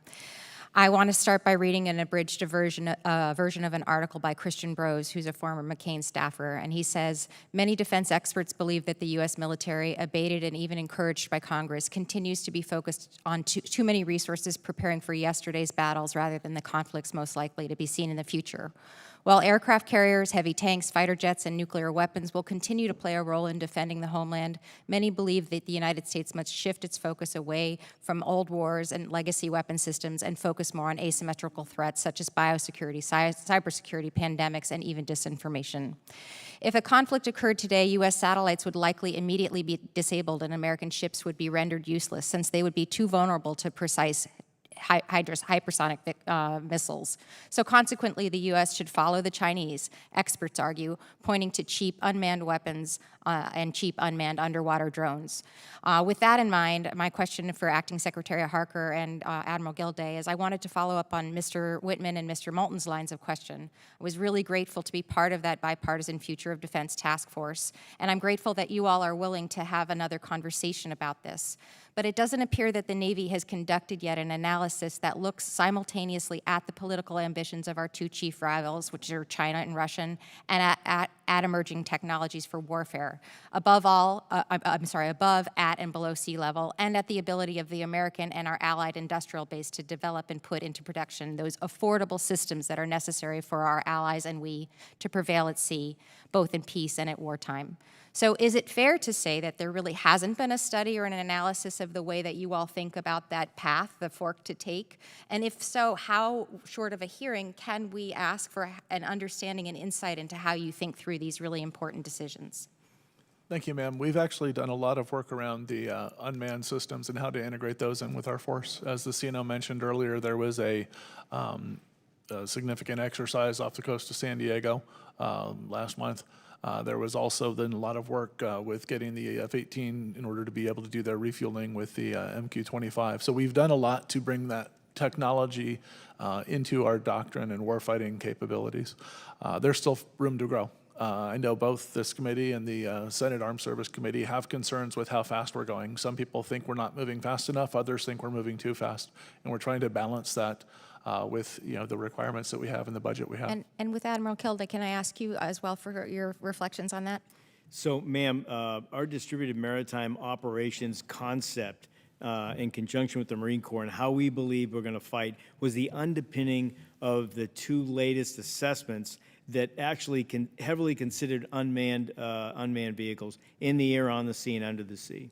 Our investment strategy leads us to a hybrid fleet in the 2030s. Where, as I mentioned earlier, we want to make sure that we get the technology correct before we come to we come to the Secretary and ask him and make a proposal to scale. But we believe that about a third of the fleet would be unmanned by the mid-2030s if we stay on pace. And by the late 2030s, about 40% of our air wings at sea would be unmanned. So we are moving in that direction. It's critical that we do so. Thank you, and I look forward to further conversations on this. And with my minute left, that I would like very much to talk about childcare. You have asked for a very modest increase in family child care homes, but the request for child development centers remains largely unchanged from year to year, and neither of these requests have come close to the fiscal year 2020 funding level. Can you give me some insight and context into the decision-making of why child care portions of the Navy and Marine Corps budget requests are where they are, when we have 7,000 children who still are on wait lists? Yes, ma'am. There was a significant increase in funding for childcare last year. We had a Milcon project that's going to increase do repairs to the child facility in Kitsap. We also had 5 planning and design projects for $11 million, which we're executing this year as we look at how can we go forward with the Milcon necessary to continue to expand our childcare capability. At the same time, we're also working to increase our child care in ways that don't require Milcon. So we've got a public-private partnership we're working with the Coronado Unified School District in San Diego to try to use some of their schools for after-school care so that we can free up space in our child development centers and be able to accommodate additional students. This is definitely something we take seriously, and we're trying to handle that. I look forward to working with you on that, and with that, gentlemen, I yield back, and thank you, Mr. Chair. Thank you. Mr. Kelly is recognized for 5 minutes.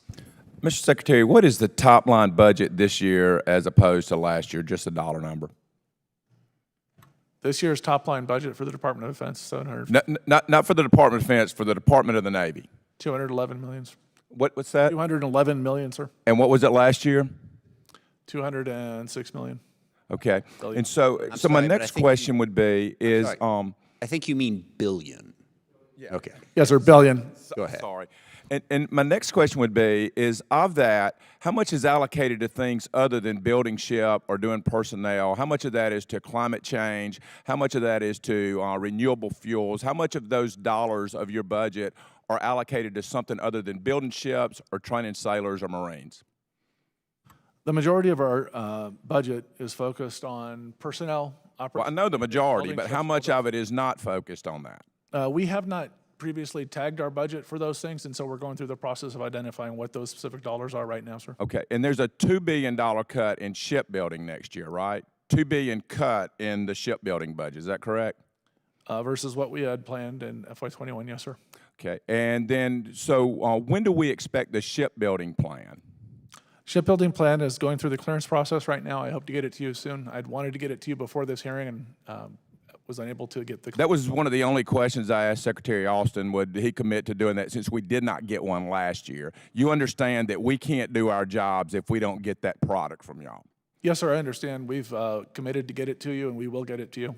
Could not get it done. It's a little late now, though. We're talking about the budget now. And you understand that you're asking us to trust your judgment into the future and your management of risk throughout all departments, while at the same time failing to provide us any insight into what the future looks like. It's one of those, trust me.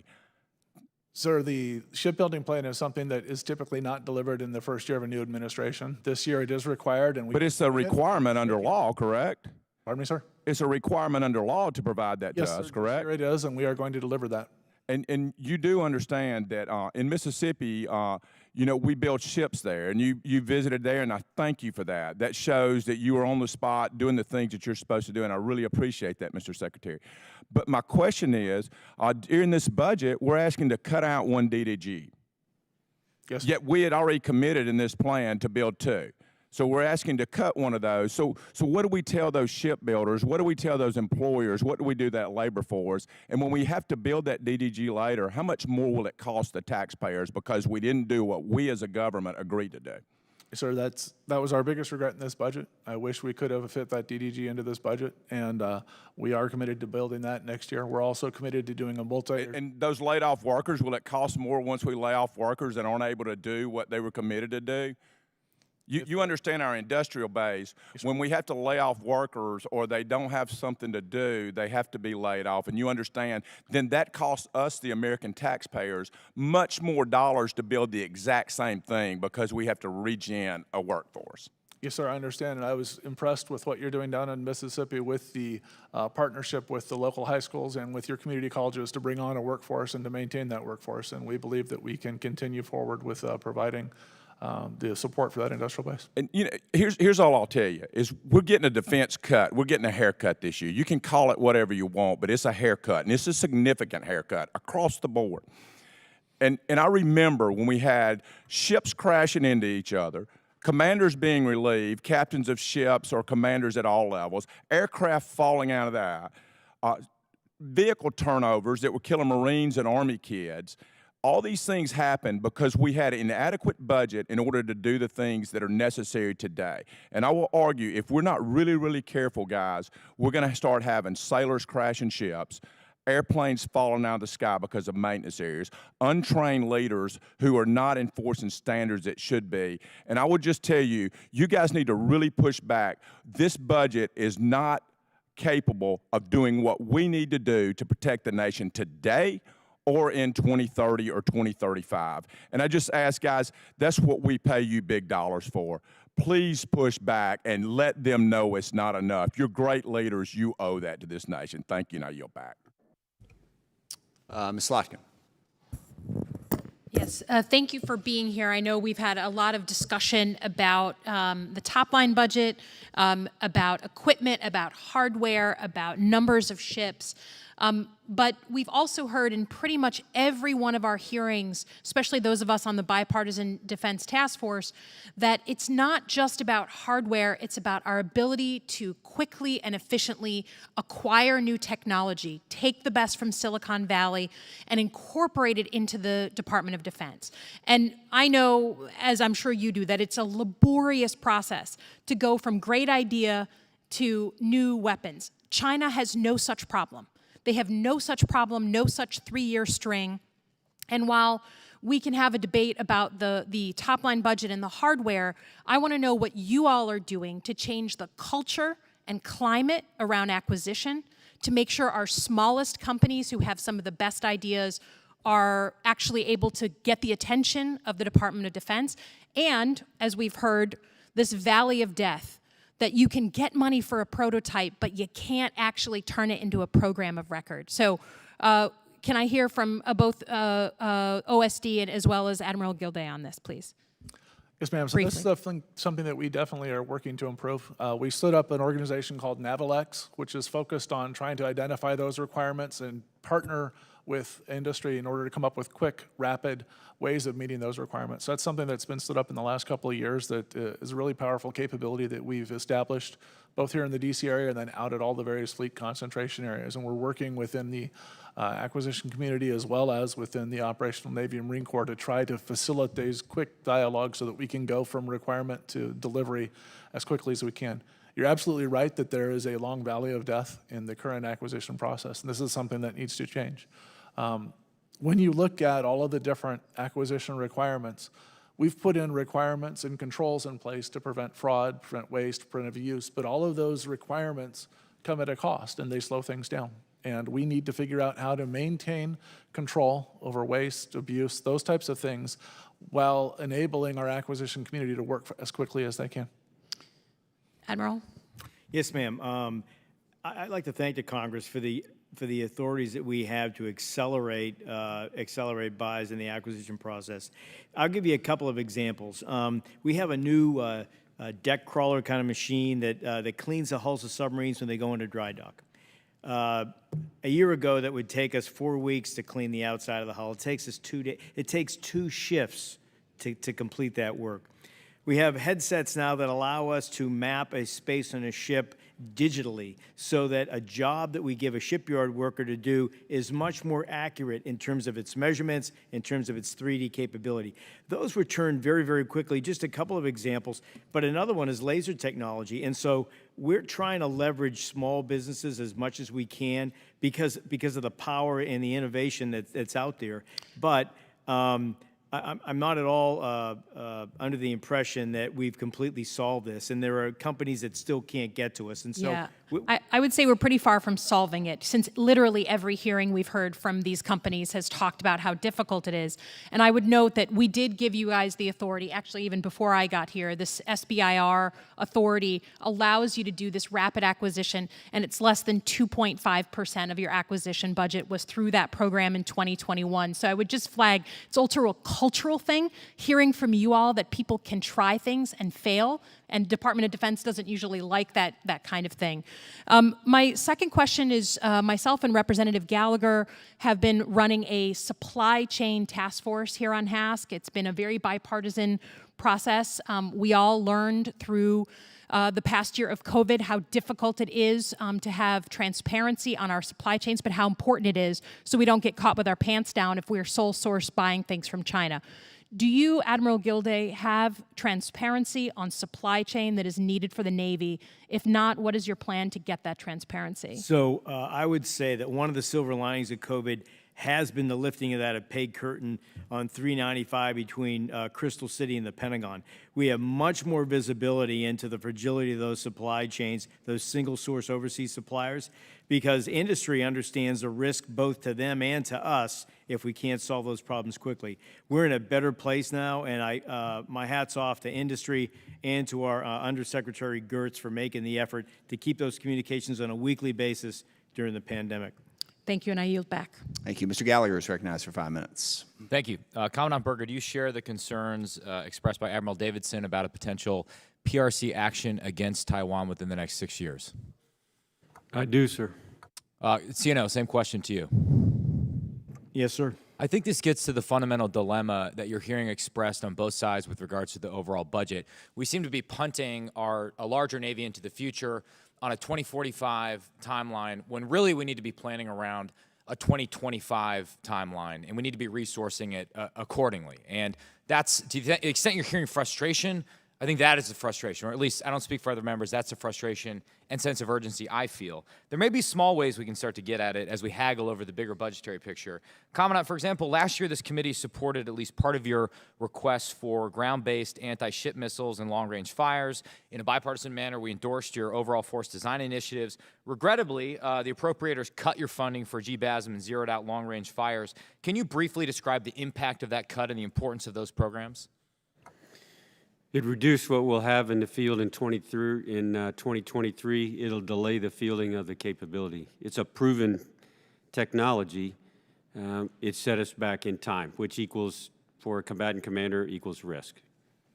And then a bit more of a niche program. You also identified artificial intelligence-enabled force protection as a capability for prioritized investment in your most recent force design guidance. Yet it's not resourced in the FY22 budget submission. This was funded and developed by the Small Business Innovation Research Program, which is highly competitive, subject to multi-phase competition, very difficult to get to phase 3. In light of that it's not in the budget, how does the Marine Corps plan to leverage this CIBR investment and resource and deploy this AI-enabled force protection capability? At our bases and stations, in my opinion, and I'm very familiar with the technology, it can actually reduce the number of military, police, security, civilian security that we hire right now. It's also the kind of technology that will allow you to use it into the future. It won't be obsolete 2-3 years from now. It's baked into it is the ability to update the software inside it. For perimeter security, for monitoring the security of our installations, I think it'll be a helpful capability.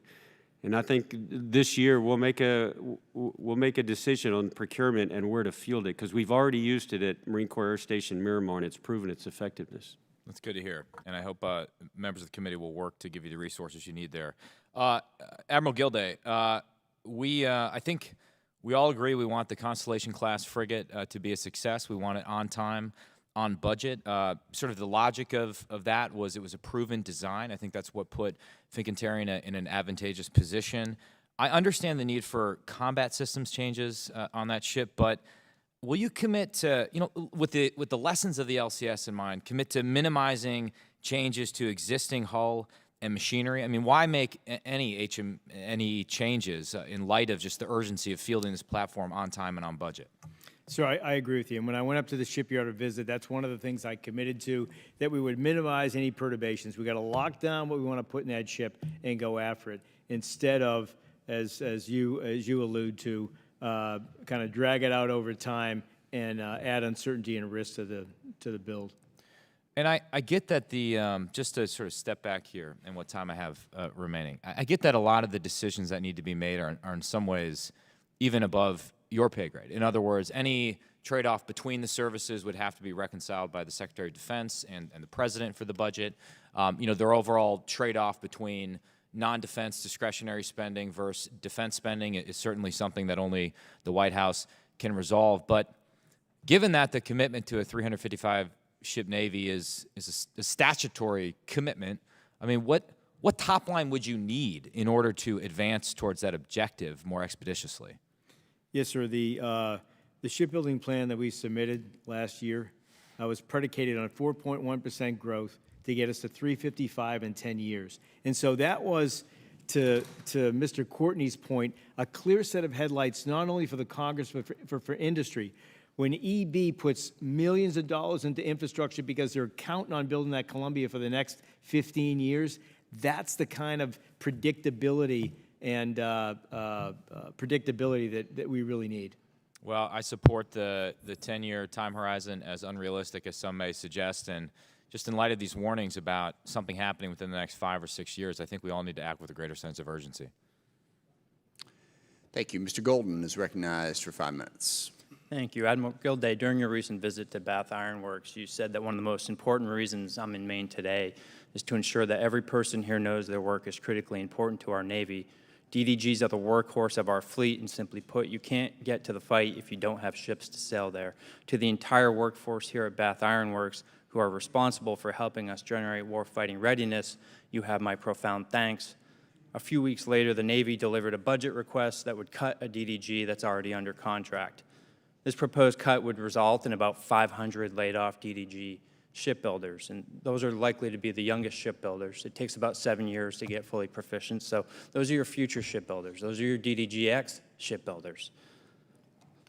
You mentioned the DDG is critically important to the Navy. It's the most versatile ship in the fleet. It's the principal for ballistic missile defense. It provides anti-submarine, anti-surface, and anti-air capabilities in a single platform.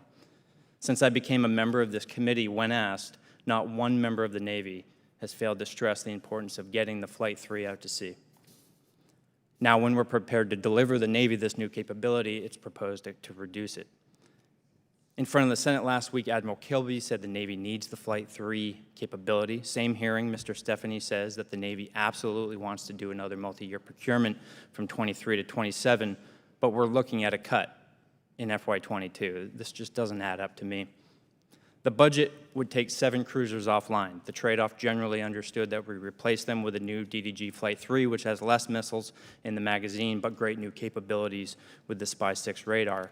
But the proposal would reduce both at the same time. So where does the Navy plan to get the capabilities that the Flight 3 provides? You're decommissioning cruisers. The new frigate can't deliver the full capability of the DDG Flight 2A, let alone the Flight 3. The 51 is the most consistent and stable surface combatant program in the Navy right now. Compared to many of the Navy's recent surface combatant programs, it's a huge success.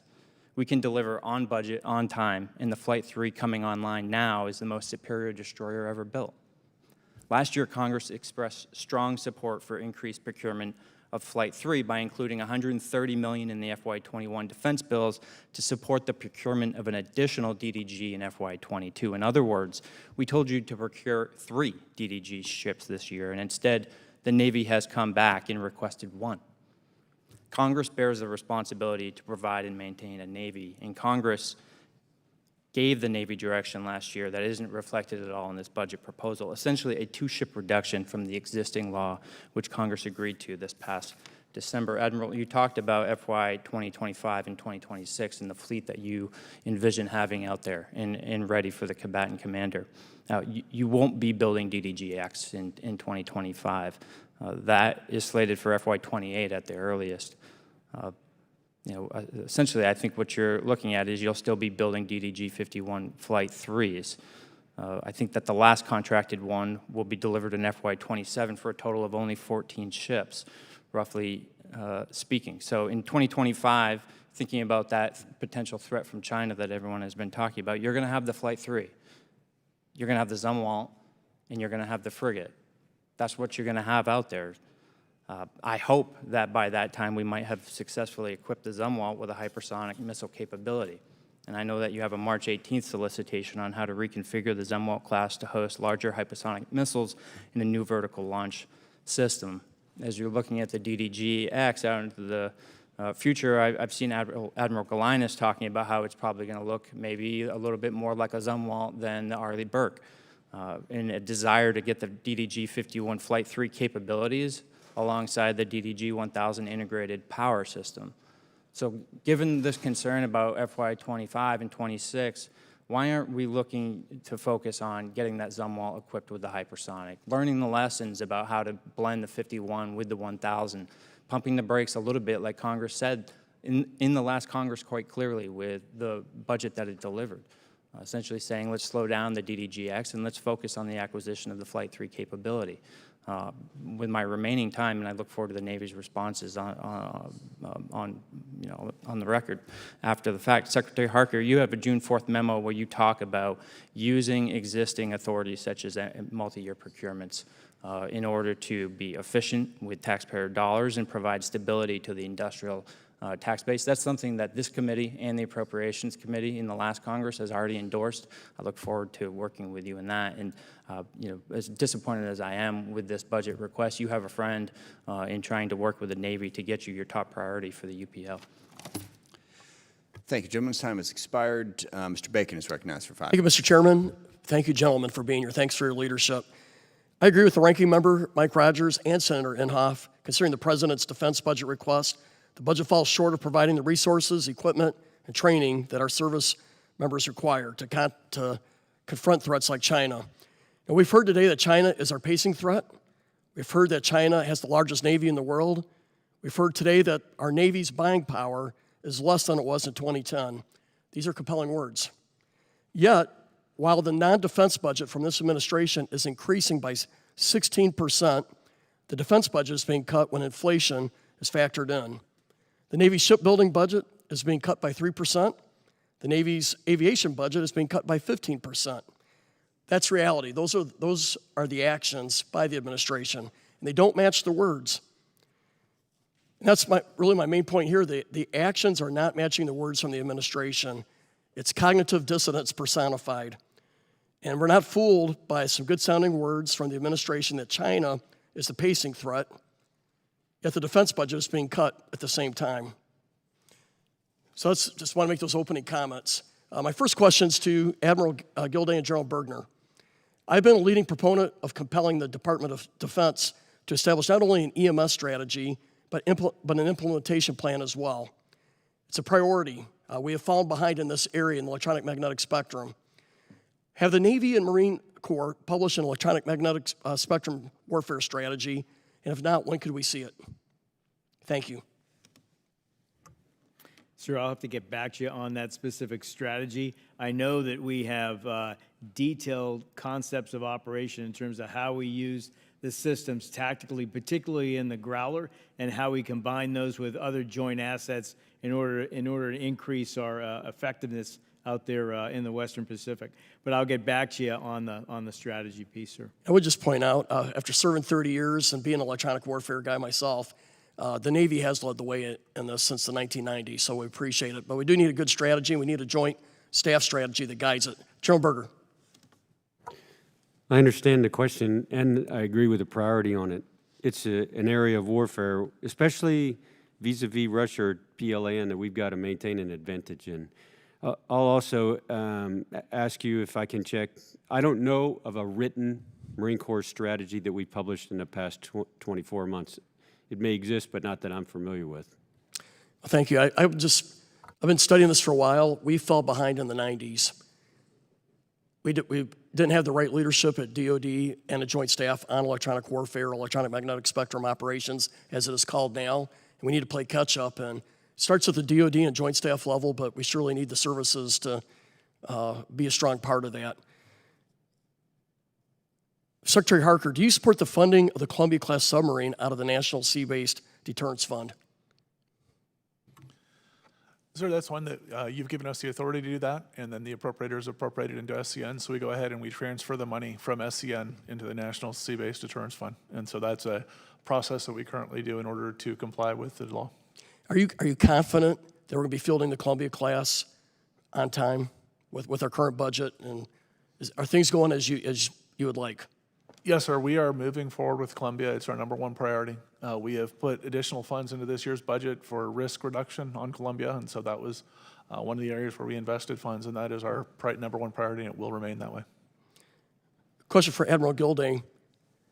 The Navy didn't request funding for continued procurement of the FA-18 Super Hornet, and it has not increased the buy for the F-35. Are we putting ourselves at risk here with our tactical fighter inventory?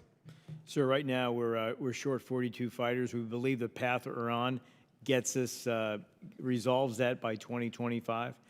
So each year, as we continue to upgrade our existing F-18 Super Hornets to Block 2s to Block 3s, and then procure F-35s at pace from 15 to 20 a year, we'll get to where we need to be with about 5 to 6 wings by 2025 that have that 4th, 5th gen integration. Thank you. And just a closing request for Mr. Harker. I sent you a letter last month. We had a World War II hero, Petty Officer Charles French, an African-American sailor. He was in a ship that was sunk off the Solomon Islands in 1942. He rescued 15 sailors from capture and probable being killed by the Japanese at the time, and he didn't get an award. This would mean something for Omaha. He's a favorite son of Omaha and his family. If you would look at that, I would be grateful. Thank you. Thank you, sir. Be glad to look at it. Gentleman's time has expired. The gentlelady from Virginia, Ms. Luria, is recognized for 5 minutes. Well, thank you. And Admiral Gilday, in the interest of time, I'm going to ask some yes, no, or short answer questions. And you've already had the opportunity several times during today's hearing to state that you agree with Admiral Davidson and Admiral Aquilino's comments about the urgency of a potential attack by the Chinese on Taiwan. I wanted to point out in your statement, you write that the Navy has studied, identified, and prioritize the future capabilities we need to execute our evolving warfighting concepts and maintain a credible deterrent with respect to the PRC. So what year do you expect to have the majority of those capabilities available, operating, and deployed to counter that threat? I think hypersonics offensively initially by 2025. That program itself is So hypersonics, you're talking about one thing. So I mean, this future fleet that you're envisioning by 2025, you think that we're going to have all of those capabilities? No, Okay. I don't, ma'am. So So specifically, I mean, there are a number of different capabilities we're talking about, including the networks we need to fight So on. further out, like not within the next 5 to 6 years in that time frame. The majority of those systems not by 2025. Okay, so and if the PACOM commanders are correct, and I believe them to be, and I think in your professional opinion as a surface warfare officer, you also believe that it's not prudent to decommission 15 ships in the next year when China could invade Taiwan in the very near term. So I understand you were given a pretty shitty top line by the administration and specifically the Pentagon. So you didn't have a lot of good choices, but you did have choices. And so I was looking at the words you used, and you said that this budget is going to divest to invest. So that's your strategy you're using. And I looked back over the last 20 years of budgets and saw that that was a very familiar term, especially in the 2004 budget, where the Navy used that same divest to invest strategy in its 21st century Sea Power 21. So that was defined by Sea Shield, Sea Strike, and Sea Basing, all tied together by this network called ForceNet.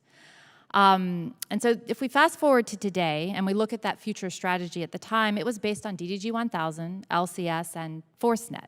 So with the DDG 1000, just a quick question, how many DDG 1000s at that point in time do we intend to build? Ma'am, I'd have to get back to you on the exact number. I know So it's fluctuated over time. Around 30. Many, yes, Yes, about 30. and we have built 3. Right. What was the planned procurement totals for the LCS? I don't know off. Higher than what we've built, obviously with these modular capabilities that we haven't developed. And what is the current status of ForceNet? Is that a mature system that we're operating today? No. Okay. Because I'm thinking Project Overmatch, as I'm Right. looking at ForceNet Right. going back. Right. So I think that we're, in a similar crossroads, the divest to invest strategy. And, as I've said many times, as many of my colleagues have echoed today, we're looking at this Battle Force 2045, a plan that's far off, a 355 ship goal that we're never going to get to when we decommission more ships every year than we actually build. And it causes a great concern because I think there's an urgency. I mean, what are we going to do in 2025 to counter this threat?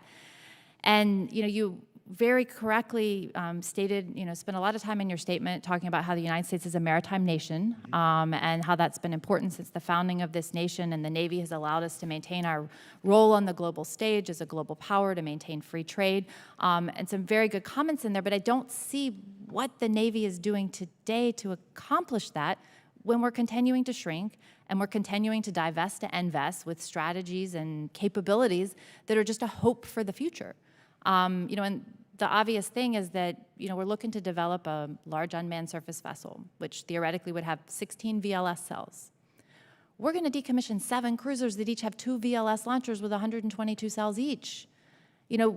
When you're looking at that problem writ large, we are reducing our capability to counter the threat that we have today. And so, I would just close by saying that, I feel this budget is, focused on a future hope for technology that we will have in order to counter a threat that might happen way out in the future.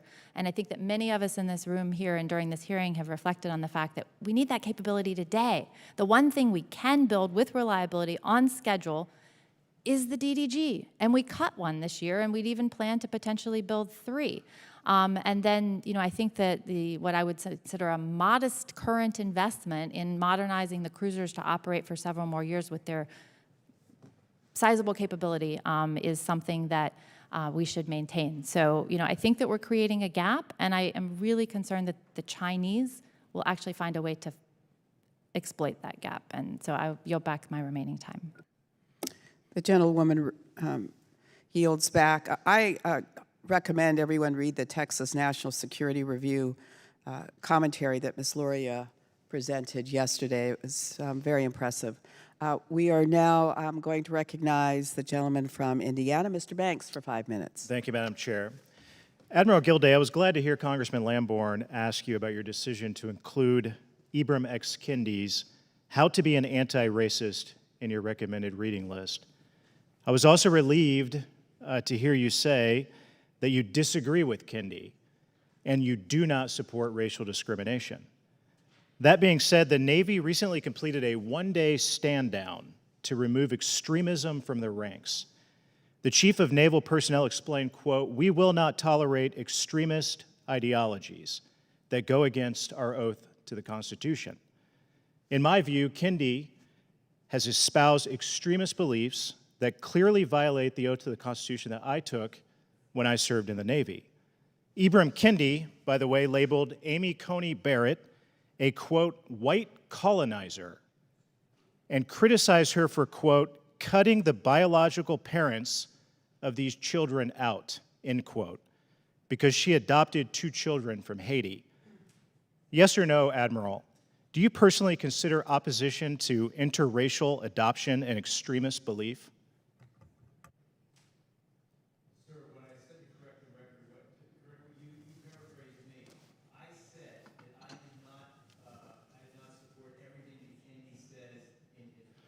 I just ask you, do you consider opposition to interracial adoption an extremist belief? It's a simple question. Okay. Kendi's book states that, Admiral, Kendi's book states that capitalism is essentially racist. Admiral, your microphone isn't on, I believe. Thank you. Kendi's book states that capitalism is essentially racist. And Kendi is clear that racism must be eliminated. So yes or no? Do you personally consider advocating for the destruction of American capitalism to be extremist? Here's what I know, Congressman. It's a yes or no question, There's racism in Admiral. the United States Navy. Admiral, I you think recommended I have an every obligation- sailor in the United States Navy read this book. It's a yes or no question. I'm not forcing anybody to read the book. It's on a recommended reading list. Admiral, did you read the book? I did. Okay. In college, Kendi stated that white people are a different breed of humans. and are responsible for the AIDS virus. Yes or no, do you personally consider the conspiracy that white people started AIDS to be an extremist belief? Sir, I'd have to understand the context. That in is which a these simple statements question. Are made. I'm not gonna sit Admiral, here- this is a book I'm that not you gonna sit here, sir, recommended and every sailor in the United States defend Navy read. cherry-picked quotes from somebody's book. I'm not going to do that. This is a bigger issue than Kendi's book. What this is really about is trying to paint the United States military, and in this case, the United States Navy as weak, as woke.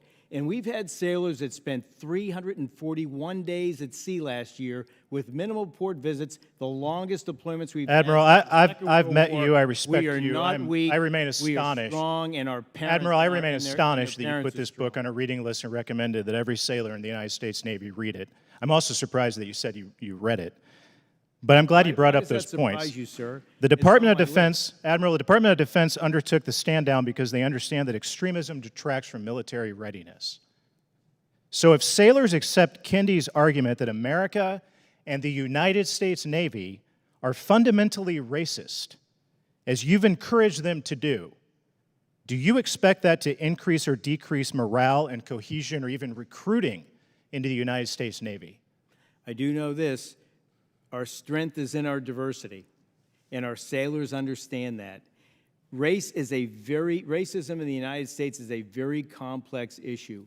What we benefit from is an open discussion about those issues, that we don't try to ignore it or rewrite it, but we actually have a discussion about it. And there'll be various views, and I trust sailors will come and to an understanding of hopefully separating from fact from fiction, agreeing or disagreeing with Kendi in this case, and come to hopefully very useful conclusions about how we ought to treat each other in the United States. Admiral, why did you put this book on the reading list and recommend that every single United States sailor read it? Because I think it's really important to consider a variety of views. Admiral, you said you read this book. What part of this complex- book is redeeming and qualifies as something that every sailor in the United States Navy should self-critical read it? about his own journey as an African American in this country, what he's experienced. Let me ask you again, Admiral. Do you expect that after sailors read this book that says that the United States Navy is racist, that we will increase or decrease morale, cohesion, and recruiting rates into the United States Navy? I think we'll be a better Navy from having open, honest conversations about racism. Gentleman's My time time has has expired. The gentleman from Hawaii, Mr. Kahale, is recognized for 5 minutes. Aloha, and mahalo, Madam Chair, and aloha to our witnesses for your testimony today. My question, I have two questions I hope to get in, one for the Marines, one for the Navy. My first one's for the Marines. General Berger, my question is related to your testimony on page 8 regarding the F-35 and the current and future shortage of Marine and Navy pilots and maintainers. Specifically, you're concerned that if we do not remedy these shortfalls, that we're going to have a problem, that we're going to have a superior fifth-generation aircraft that the American people have purchased, critical to our agility and tactical supremacy of the MAGTF and the future expeditionary missions of the Marine Corps, without any pilots to fly them. So my question is, what has the Marines done since last year's budget request and this year's budget request to conduct a reassessment of its aviation plan, specifically the F-35 capacity requirements of the future force in regards to staffing, recruiting, training, retention of that aviator force based on the approximately 420 F-35s the service intends to buy at full build-out? Sir, we conducted we contracted an external study to look at what we thought our requirements were, capacity-wise, which is the heart of your question. Is it 420 some, or what is it? The second part of that, which you highlighted, is our ability to recruit, retain, train the people who can maintain and fly those aircraft. On the first, the capacity part, I think clear from the capacity part, first, the F-35 is a very capable aircraft and meets what we need it to do. The number of aircraft has to match what the Navy and Marine Corps team is going to need to do in the future. My expectation is, my belief is, it won't be the entire program of record. I don't know how many less until we do more wargaming, more experimenting, more learning, but it'll be less than the program of record. On the pilot and maintainer aspect, there were technical problems with trainer aircraft and some other issues that caused a backlog of training pilots at Pensacola. That's largely been rectified, but there is clearly a backlog, a gap now that we must make up. What we can't do is accelerate and get somewhere fast in the wrong way. We also have to retain the ones that we have trained already.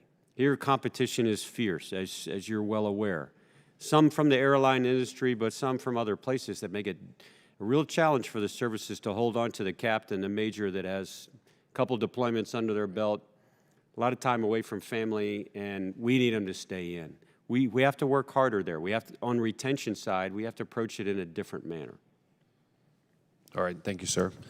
Question for Admiral Gilday in regards to Barster and the critical undersea training ranges, specifically the one exists in Hawaii at the Pacific Missile Range Facility out at Barking Sands. I'll cut right to the chase. The president's budget provided only $33.56 million to commence fully restoring those range capabilities. I don't believe that funding is sufficient to restore full capability to our ranges. The Barking Sands Tactical Underwater Range is past its design life and needs to be replaced. Its sensors are inoperable, aging infrastructure resulting in reduced tracking coverage. Would you support replacing Barsters sooner and maybe talk about how an accelerated timeline would actually save money by allowing more efficient ordering of materials and potential savings in level of effort costs? Sir, I agree with you on the value of the range. I owe you more details with respect to the phasing and the money that we're putting against it. And if it's okay, I'd like to get back to you with those details, including what acceleration might look like. Okay, you bet. Thank you, and I'll yield my time. Mahalo.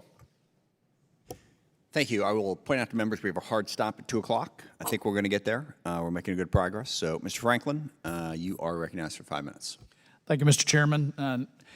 Admiral, early in the testimony today, you painted a pretty stark picture of the threat we're facing from China, the things we need to do to get there. In your exchange with Ranking Member Rogers, it sounds like, your assessment, this current year budget doesn't cut it, and if extrapolated over a number of years, we'd have a hard time meeting that threat that we're facing. Is that a fair assessment? I think this is a critical decade for us to close gaps against China, or in those areas where we have overmatch, to create distance against China.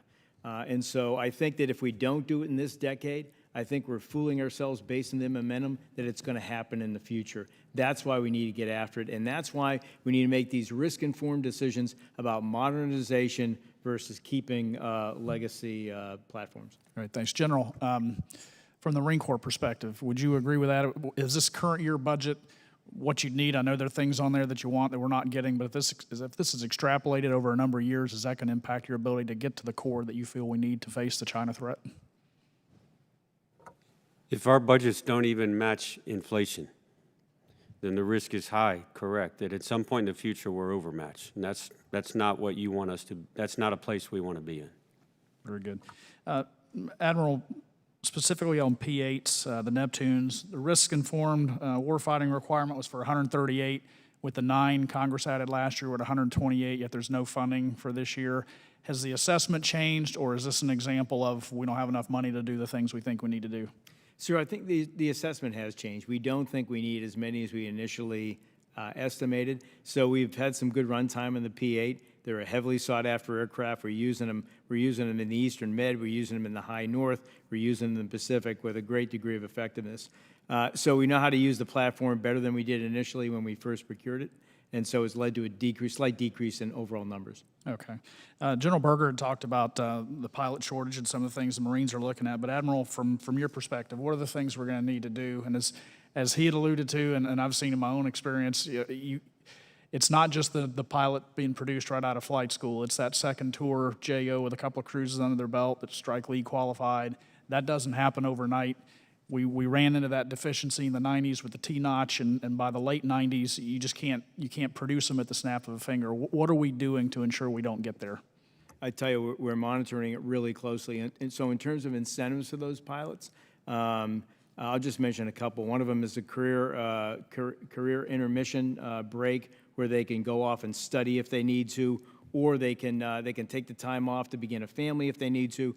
We're trying to work with them on an individual basis so that we can retain them. At the same time, keep their skills proficient. There are also, as you would As you would imagine, there are monetary considerations there. We do have some incentives that we have offered pilots. We've created a separate now track for a professional flight instructor, and so that avenue exists as well.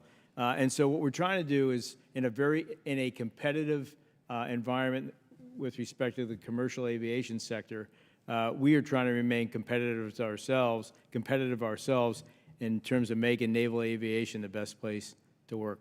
I'm glad to hear that about the professional instructor. That was an idea kicked around a long time ago, and I knew a lot of people that would have loved to have stayed in the cockpit, didn't have aspirations for stars like you all. Right.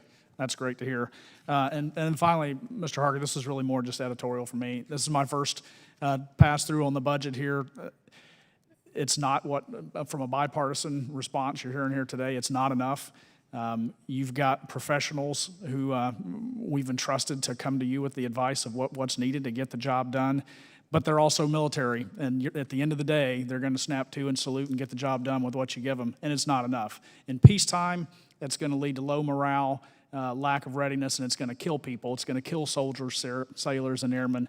In a wartime footing, in the future that we're headed towards, it's our very national security at risk. We've got to do better. This is not going to be an acceptable posture going forward. And I yield back. Thank you. Mr. Panetta is recognized for 5 minutes. Thank you, Mr. Chairman, and gentlemen, thank you very much for your time today, as well as, and of course, your service. I'm just going to focus on Mr. Harker as well in talking about the naval professional development education and the funding behind it. Obviously, many of you know, well, I come from the Central Coast of California, very proud of the Naval Postgraduate School, which has plenty of naval professional development education. And so it's very important to me, it's very important to my district, and I do believe it's very important to the United States Navy. That's why I was pretty surprised and absolutely disappointed to see that the Navy has requested a cut of nearly $32 million in the fiscal year 2022 budget request when it comes to naval professional development education. I just think one of the most cost-effective, highest returns on investment you can get is the education of our future leaders. And so, Mr. Harker, can you describe the rationale behind this top-line cut and the programs, specifically the programs that you feel will be impacted by this? Thank you, sir. The decisions we faced in going through this budget were very challenging. We had a lot of competing demands for very limited resources, as has been pointed out before. And looking at making cuts to the Naval Education Program is not something we took lightly. I've been out to the Naval Postgraduate School in Monterey. I've met with Admiral Rondeau, the president there, and I understand that what they're doing, and I believe that they're doing great work. And it was a big challenge for us to go ahead and make those cuts, but we had to make everything balance at the end. Well, I completely agree with you. They are doing great work, and hopefully you saw that, and we'll use that going forward, have that same attitude going forward when it comes to the budget. How do you plan to mitigate any long-term risk of cutting these types of investments in education of our current and future leaders?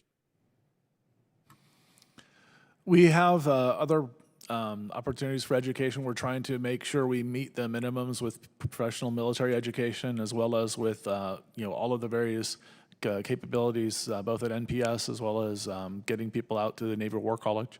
But this was unfortunately a challenge where we had to draw back on that area. And are there any particular areas that you're looking to eliminate? Any specific educational programs you're looking to eliminate right now? No, sir, no specific programs we want to eliminate. Okay. Well, just know that obviously we out in the Central Coast of California, especially at the Navy Postgraduate School, and I can tell you, President Rondeau is doing one hell of a job, and we'll continue to fight for our fair share because we know how important it is, not just to the U.S. Navy, but to our country to have the education that has been provided and hopefully will be provided going forward. So appreciate and look forward to working with you, and I yield back my time, Mr. Chairman. Thank you. Mr. Jackson is recognized for 5 minutes. Thank you, Mr. Chairman, Ranking Member Rogers, for holding this hearing today.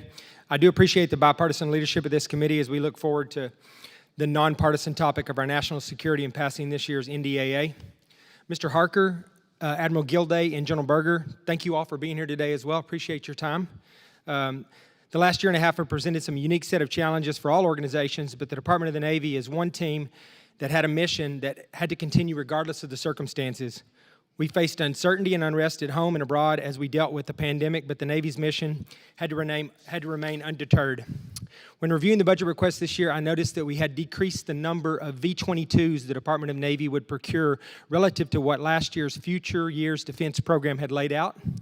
Last year's budget request showed that we were planning to procure 13 V-22s to support the Department of the Navy. However, I'm only seeing 8 requested this year. Mr. Harker, is this a program that has seen a decrease because of the proposed overall budget decrease that is not in line with the National Defense Strategy? And can you tell us what has changed regarding the new request or requirement, and what are the potential consequences of the reduced number of aircraft? Thank you, sir. That's a good question. I think one of the things that we haven't really talked about is the growth in operations maintenance cost over time. Our maintenance costs have increased by more than 2.5% above inflation. Our personnel costs have also increased above inflation, so that as we look at our overall budget, we had to squeeze certain things out. The V-22 is a program that we believe in strongly, and it is not something we wanted to cut, but that cut was forced upon us by the growth in the cost of ship depot maintenance, as well as the other costs that are growing greater than inflation. Thank you, sir. Well, I'll do my part to make sure that we make up that gap, because I think that's an important program. Next, I'd like to shift the remainder of my time to the nuclear triad. The Navy's the most survivable leg of the nuclear triad, which is why I'm so proud to have all of the U.S. nuclear warheads that go out to the fleet assembled at the Pantex plant in my home district of Texas 13. For decades, we have underfunded the National Nuclear Security Administration, and there are too many single points of failure in the NNSA infrastructure. I would like to hear a bit about the importance of the NNSA budget to the United States Navy. Admiral Gilday, can you highlight the importance of the NNSA budget to the Navy? And can you explain the coordination between the Navy and the NNSA on the F-22 budget request, particularly with respect to the W-88 and the W-93 programs? What steps are being taken to ensure that these vital programs are staying on time and on budget? And what message have you received from our UK counterparts on the W-93 and the importance of them keeping the program on time?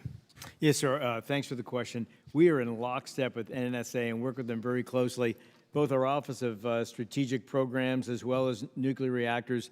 And what we're trying to do with respect to the next, potentially the next generation or the update to the D5 weapon is to make sure that we have that weapon on track and in place by about the 9th Columbia submarine. That right now, that's our estimation. As you mentioned, we're also in lockstep with the Brits. That's a very special relationship that we share with respect to some of those systems. But I would say that we are a heavy proponent of NNSA's budget, that it remain intact so that we can field the systems that we need to field to conduct to sustain that strategic deterrent that we need. Yes, sir. Thank you. Well, thank you guys. Thank you all for your responses. In my opinion, we're losing to China in the Indo-Pacific and candidly on the global stage. I think we really have to ensure that we don't lose focus on the threat posed by China, that we continue to invest heavily in our military so that America can remain the greatest global force for good.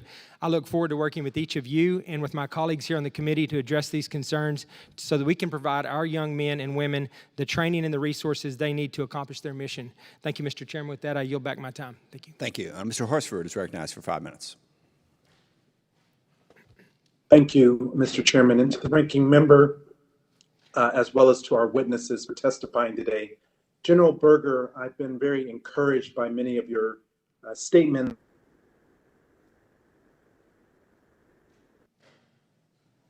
And actions first teams down the squad and platoon level are more lethal, effective, and survivable.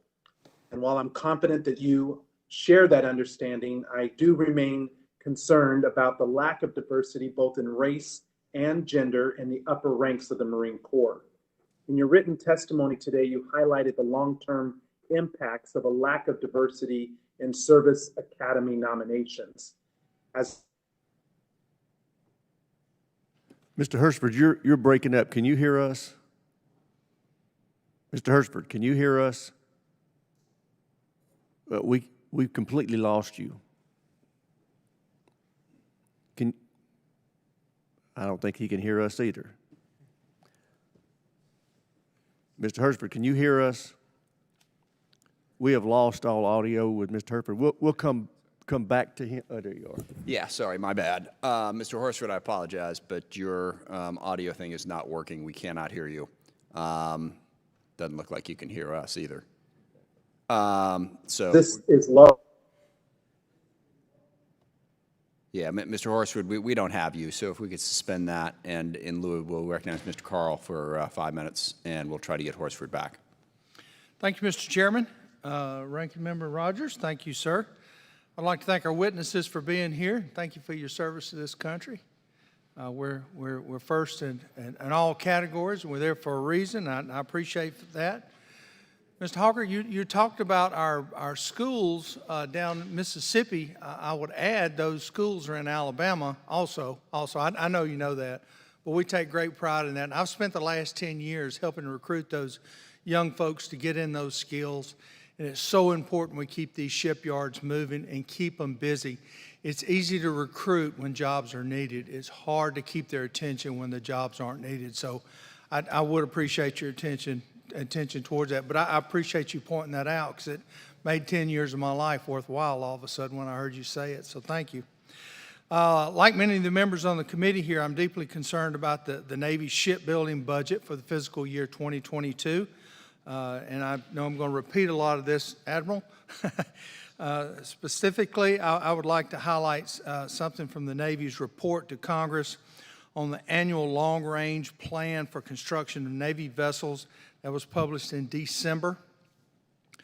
The report stated shipbuilding and supporting vendors base constitutes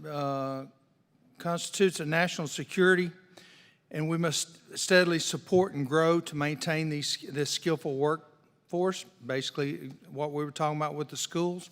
This budget does not come close to supporting our industry base. I'm sorry I'm stumbling here. I just ran back over from the other building. This is of particular concern to me on the Gulf Coast, and it's playing a role for the Navy. Also in the December report, it emphasizes the threat posed by the ever-growing Chinese Navy. So my question to you, Admiral, is very simple. The December report called for 12 ships in 2022. However, this budget request calls for only 8 ships, of which 4 are warships. This only serves harm to the institutional base, but also fails to maintain the growth in the need for the 10 ships per year to reach the 355. What are the changes? Why did we go from one number to the other here within just a few months? So that shipbuilding plan, sir, was submitted by the previous administration. And so they were developing a budget that would support 12 ships in shipbuilding. You're drifting a little way away from the microphone there, Admiral. Sorry, we're losing you a little bit. Go ahead. Actually, I don't think your microphone's on. Sir, did you hear my first comment? I did. Okay. The current direction we have is 8 ships in this plan, and so 4 of them are combatants and 4 are support ships. But those support ships are ships that we can't wait on any longer, and so the 2 salvage ships, as an example, which some refer to as tugboats, those are desperately needed in combat. I was on a combat damaged ship in the Gulf War that actually was towed by one of those ships out of a minefield. So if we're not using a salvage ship to do that job, we're going to use another destroyer, or we're going to use a littoral combat ship. So there is a valid requirement. As you can imagine, the oiler that's in the shipbuilding plan, we're short on those in order to fight as a distributed force. We need that sustainability to put gas in the ships out at sea. And lastly, the Tego ship is actually a ship with a very unique capability to do wide area search for submarines. If I look at Russia these days, well, not so long ago, Russia only operated their submarines during a certain period of the year. Now, they're a pretty persistent threat against the east coast of the United States. And so those kinds of capabilities become more and more important. And as I said a few minutes ago, this is the decade that we have to move on capabilities like this, and we can't wait. So there are trade-offs in that among those 8 ships that we're requesting from the Congress to fund in this particular budget. But I think that every single one of them serves a valid purpose. Okay, one more quick question for you. The Navy is making strides to meet the demands on maintenance of the fleets. Given the large institution basis that we based decisions that we're having, I'm messing this all up and I do apologize. Has the Navy explored using more private companies versus using their own forces to repair and keep these ships maintained? Yes, sir, we absolutely are. We do all of our work on nuclear vessels. I'm sorry, the gentleman's in our time has public area. expired. And I have a couple questions. We'll turn it back over. I think we have Mr. Horsford back, but we'll get that in a second. A lot of talk about the top line, and I know there's a lot of pressure on you. I will say that this is my, I think, 25th budget. The entire time I've been here, there has never been a budget, there has never been a time when there was a single solitary person over at the Pentagon who didn't want more money. Okay, I cannot recall a time when everyone came in, we're good, in fact, we can give you back $10 billion and it's okay. There is literally no number that any president could put out there that the Pentagon wouldn't all hustle around and say, gosh, they're killing us, okay? So we need to have that as a backdrop. It's also worth noting that last year's budget under President Trump was flatline. It was less of an increase than this was. And you know, we didn't hear much of a hue and cry about that. So there are a number of factors in there. But the part that I think is important in terms of how we approach this comes from the gentleman's comment about the NNSA and how critically underfunded the NNSA is. I'm a little bitter about that because I've been fighting with them. They still have $8 billion in uncosted balances. I want to live in a life where I have a personal budget that has something called uncosted balances. It's a pretty good life. The Pentagon has a ton of that, okay? B, there was a little thing called the MOX facility down in South Carolina that over the course of a dozen years, maybe a little more, they wasted $7 billion on a project that everyone knew wasn't going anywhere. Now, part of that, I will grant you, was congressional pressure from certain people trying to make sure they maintain that program. We also have, as was alluded to, the DDG 1000, the Zumwalt. That didn't work out particularly well. We have 3 of them. They wound up way over budget. They don't fit the mission for a variety of different reasons. We have the Littoral Combat Ship in this breathless desire to get to this artificial number, like having 300. We could have 355 rowboats, okay? It wouldn't help us. Capability is the issue. So there is concern, and part of the reason I know that President Biden gave such a tight number is we're tired of wasting money. I've talked about the F-35 quite a bit and its per unit cost and all that goes into that. So rant aside, the question is, and I want to thank General Berger, by the way, when your comment about how you want to fund the future by out of your own budget, basically find the savings to fund the future, okay? And that's not some sort of profound personal sacrifice. That's smart, okay? Because no matter what you're doing, there's no doubt that there's money in there that's being wasted, that isn't being used properly. So yes, we could just give you another $30 billion, another 40, another 50, another 100, okay? The question is, what are you doing right now that you don't need to be doing? It's absolutely certain that there is stuff in there. And some of that I know is driven by us. The 355 ship number didn't come from you. It came from us. Not from me, but it came from the broader committee. So as you're looking at this budget and as we're, bashing away at you for everything that you're not funding, what are you doing in your department right now that you look at and you go, we don't need to do that. We could save money on that. Open to all 3 of you. That's good. I'll start off with Aegis ashore in places like Poland, Romania, and soon-to-be Guam. We've got sailors protecting dirt. It's not what we do. And so that's a mission, that's an expenditure for the Navy that I believe ought to be owned by another service, as an example. We're trying to decommission those 15 ships, or akin to what General Berger's doing. We are trying to fund modernization from the inside. And let me drill down on one point on that. One of those cruisers that we're trying to decommission, it's incredibly expensive just to keep those things afloat, right? So we sent a cruiser out just recently, as I understand it, that got a little ways out and said, yeah, it's not seaworthy. We got to send it back. So it's costing us money to keep trying to use these things that are past their useful life. So the cruisers right now in the modernization are running 175 to 200% above estimated cost, hundreds of days delay. These ships were intended to have a 30-year service life. We're out to 35.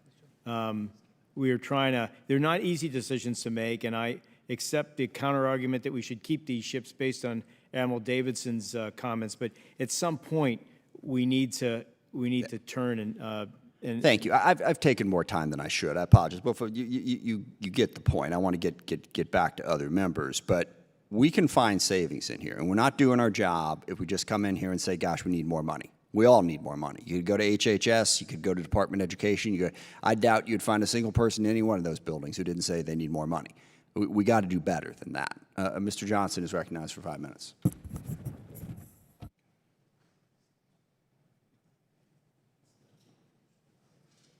Thank you, Mr. Chairman. Sorry, I couldn't find the unmute. Secretary Harker, my colleague Steve Scalise and I remain very interested in the Navy's plans for the Joint Reserve Base in New Orleans, specifically with respect to the VFA 204. And I understand the Navy's in the process of divesting the legacy Hornets currently being flown by VFA 204 and replacing them with the F-5 aircraft. Although the Navy's been recapitalizing the reserve fleet, concerns remain that the continued use of legacy aircraft will jeopardize this mission in the long term. So the first question is, how will the Navy ensure that our reserve squadrons continue to fly and are resourced with the most capable aircraft to fulfill its mission for the long term?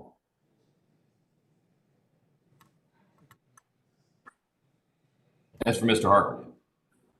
Sir, sorry, I'm trying to understand the question. So the F-18s, we've been doing a lot to increase our readiness on those, and I'm not familiar with divestment of any of those. Is that? I think he's talking about the older Hornets is what he's talking about, divesting of the older Hornets, particularly due to cost to own. And so there is a plan, sir, to begin to have our reserve squadrons transition to the Super Hornets. We're obviously, our parochial concern is what the Navy's going to do to preserve the VFA 204's mission at Belle Chase in the long term after the F-5s are no longer able to fly. Do you have any comment on that? Sir, I'd have to get back to you with more specifics on that transition plan. I'd want to do that. I don't have those details at this time. I'd appreciate that if you could follow up. Obviously, the folks in that area are very concerned about that. I'm also interested in the Navy's successful implementation of key force structure changes in the coming years, and it's my understanding the Navy intends to change the fleet architecture to reflect a more distributed fleet mix. So we're talking about a smaller proportion of larger ships and a larger proportion of smaller ships, and that seems to make sense. And it seems the Coast Guard is going to be integral to the effort. And as you know, the Coast Guard's role as part of the Naval Service has expanded over the years to support a more global presence, notably operating the 5th Fleet AOR. So do you believe the successes of the Coast Guard in the CENTCOM AOR can be carried over into the Indo-PACOM AOR? Yes, sir. That's something where we've had a large degree of integration between the Coast Guard and the Navy, especially in the Indo-PACOM AOR. There were a couple of their new Legend-class national security cutters out there working with Indo-PACOM over the last several years. They've done freedom of navigation operations, and we believe that working together with them is a great value add. Sir, could I add something on that? We just finished an exercise this week with 2 cutters out in the Pacific and 3 DDGs. They're the newest cutters that the Coast Guard have, as the Secretary mentioned, are homeported in Hawaii, working very closely with the Coast Guard, sir. Thank you for that. In transitioning to a force structure, a greater number of smaller sized vessels, has the Navy considered the capabilities of the Coast Guard's Sentinel-class fast response cutter that could provide to the fleet and the concept of operations and associated requirements that would support acquisition of those vessels?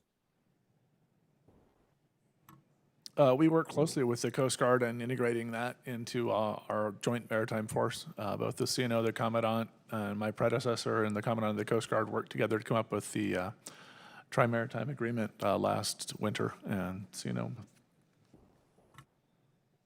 I got about a minute left. Just on that subject again. Yeah, on that particular hull, we ended up settling with a different hull form for the next frigate, but we did consider the Coast Guard cutter.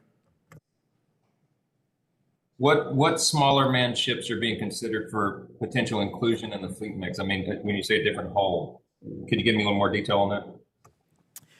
So the frigate that I referred to that we're just starting to build now, it'll deliver in FY26, is a Constellation-class frigate, sir. It's an Italian design. So what we're doing with this particular vessel is we're taking a U.S. weapon systems and putting them on a known hull. We've done this before with our transition from Spruance-class destroyers to Ticonderoga-class cruisers, and we've actually taken the weapon system on the cruisers and moved it to DDGs. And so this is a technique that we used in the past pretty successfully, and we have high hopes that the FFG-22 is going to be a great ship. Thank you. I'm out of time. I yield back. Thank you. I am told that we have Mr. Horsford. Mr. Horsford, are you with us? I am. Thank you, Mr. Chairman, for Awesome. your You're recognized for patience. 5 minutes. Thank you, Mr. Chairman, and to the ranking member and to our witnesses. General Berger, I've been very encouraged by many of your past statements and actions regarding the importance of diversity in the Marine Corps. We know that integrated, diverse teams down the squad and platoon level are more lethal, effective, and survivable. And while I'm confident that you share that understanding, I do remain concerned about the lack of diversity both in race and gender in the upper ranks of the Marine Corps. In your written testimony, you highlighted the long-term impacts of a lack of diversity in Service Academy nominations. As this is largely a congressional issue, I'm committed to working with my colleagues and the department to address it so we don't continue to face the same lack of diverse talent 20 or 30 years from now. Last September, you spoke about your concerns related to women and people of color officers opting out of consideration for command positions and the impact that has on diversity in command and senior leadership positions. So, General Berger, what have you learned since last year about the underlying causes of this issue, and what steps has the Corps taken to address it? One of the reasons would be intuitive that from 2004 to a decade and 12, 14 years later than that, the speed of the tempo of deployments was so high that family pressures caused people to leave. But that's largely behind us. Some of the members of this committee know a gentleman who we have hired for the past 2 months to look at the question that you raised. What is it about everything from recruiting to retention to assignments that within the military and specifically within the Marine Corps that we should look at differently? And this is Charlie Bolden. And I asked Charlie because a couple years ago in a discussion, and then last year in a deeper discussion, he highlighted a couple things for me in a perspective I didn't have. So for 3 months, he's going to look at us from the very beginning of recruiting all the way through general officer level to tell us maybe how we might do it differently. But I would agree with the CNO. Some of this is on the front end, but some of it has to do with the career paths, the management of their careers, the mentoring along the way, the key decision points where they're at a fork in the road. We have to manage that actively. It can't be passively. So I think in another 2-3 weeks, Mr. Bolden, from what he learned as a Marine and what he learned at NASA, I think he's going to help the Marine Corps see this in a different light. Thank you. Admiral Gilday, on a related note, the Department of the Navy's Task Force 1 Navy released a report in January highlighting 57 recommendations to improve diversity in the force. Can you describe your progress in implementing Task Force 1 Navy's recommendations? Are there any recommendations that the Navy does not intend to implement that we should be aware of? Sir, to your last question, there are no recommendations that I intend. I intend to implement every single one of those 57 recommendations, and we're moving out on that.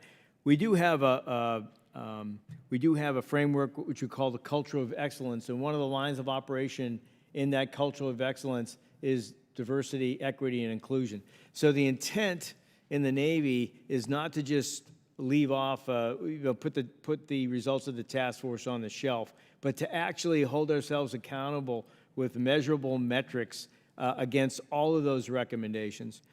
We are moving out, sir, at pace. I'm happy to have a deeper conversation with you, maybe to update you in a couple of months on where we stand. Thank you, Admiral. And I'll take this question offline, but I did want to talk about the issue of the manpower requirements and identifying the personnel cost implications. So I'll submit that question and take your response offline. Thank you, Mr. Chairman. Yield back. Thank you. That is all the people we have lined up. I have said my piece as a closing thing. Mr. Rogers, do you have anything for the good of the order?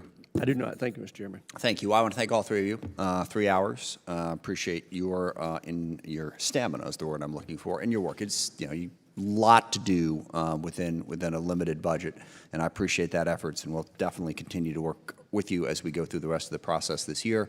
And just close by saying we have to pass some appropriations bill. We do not want a continuing resolution. We want to get your appropriations bill as close to October 1 as possible and get you an authorizing bill within that time frame as well, and we will do our best to get there.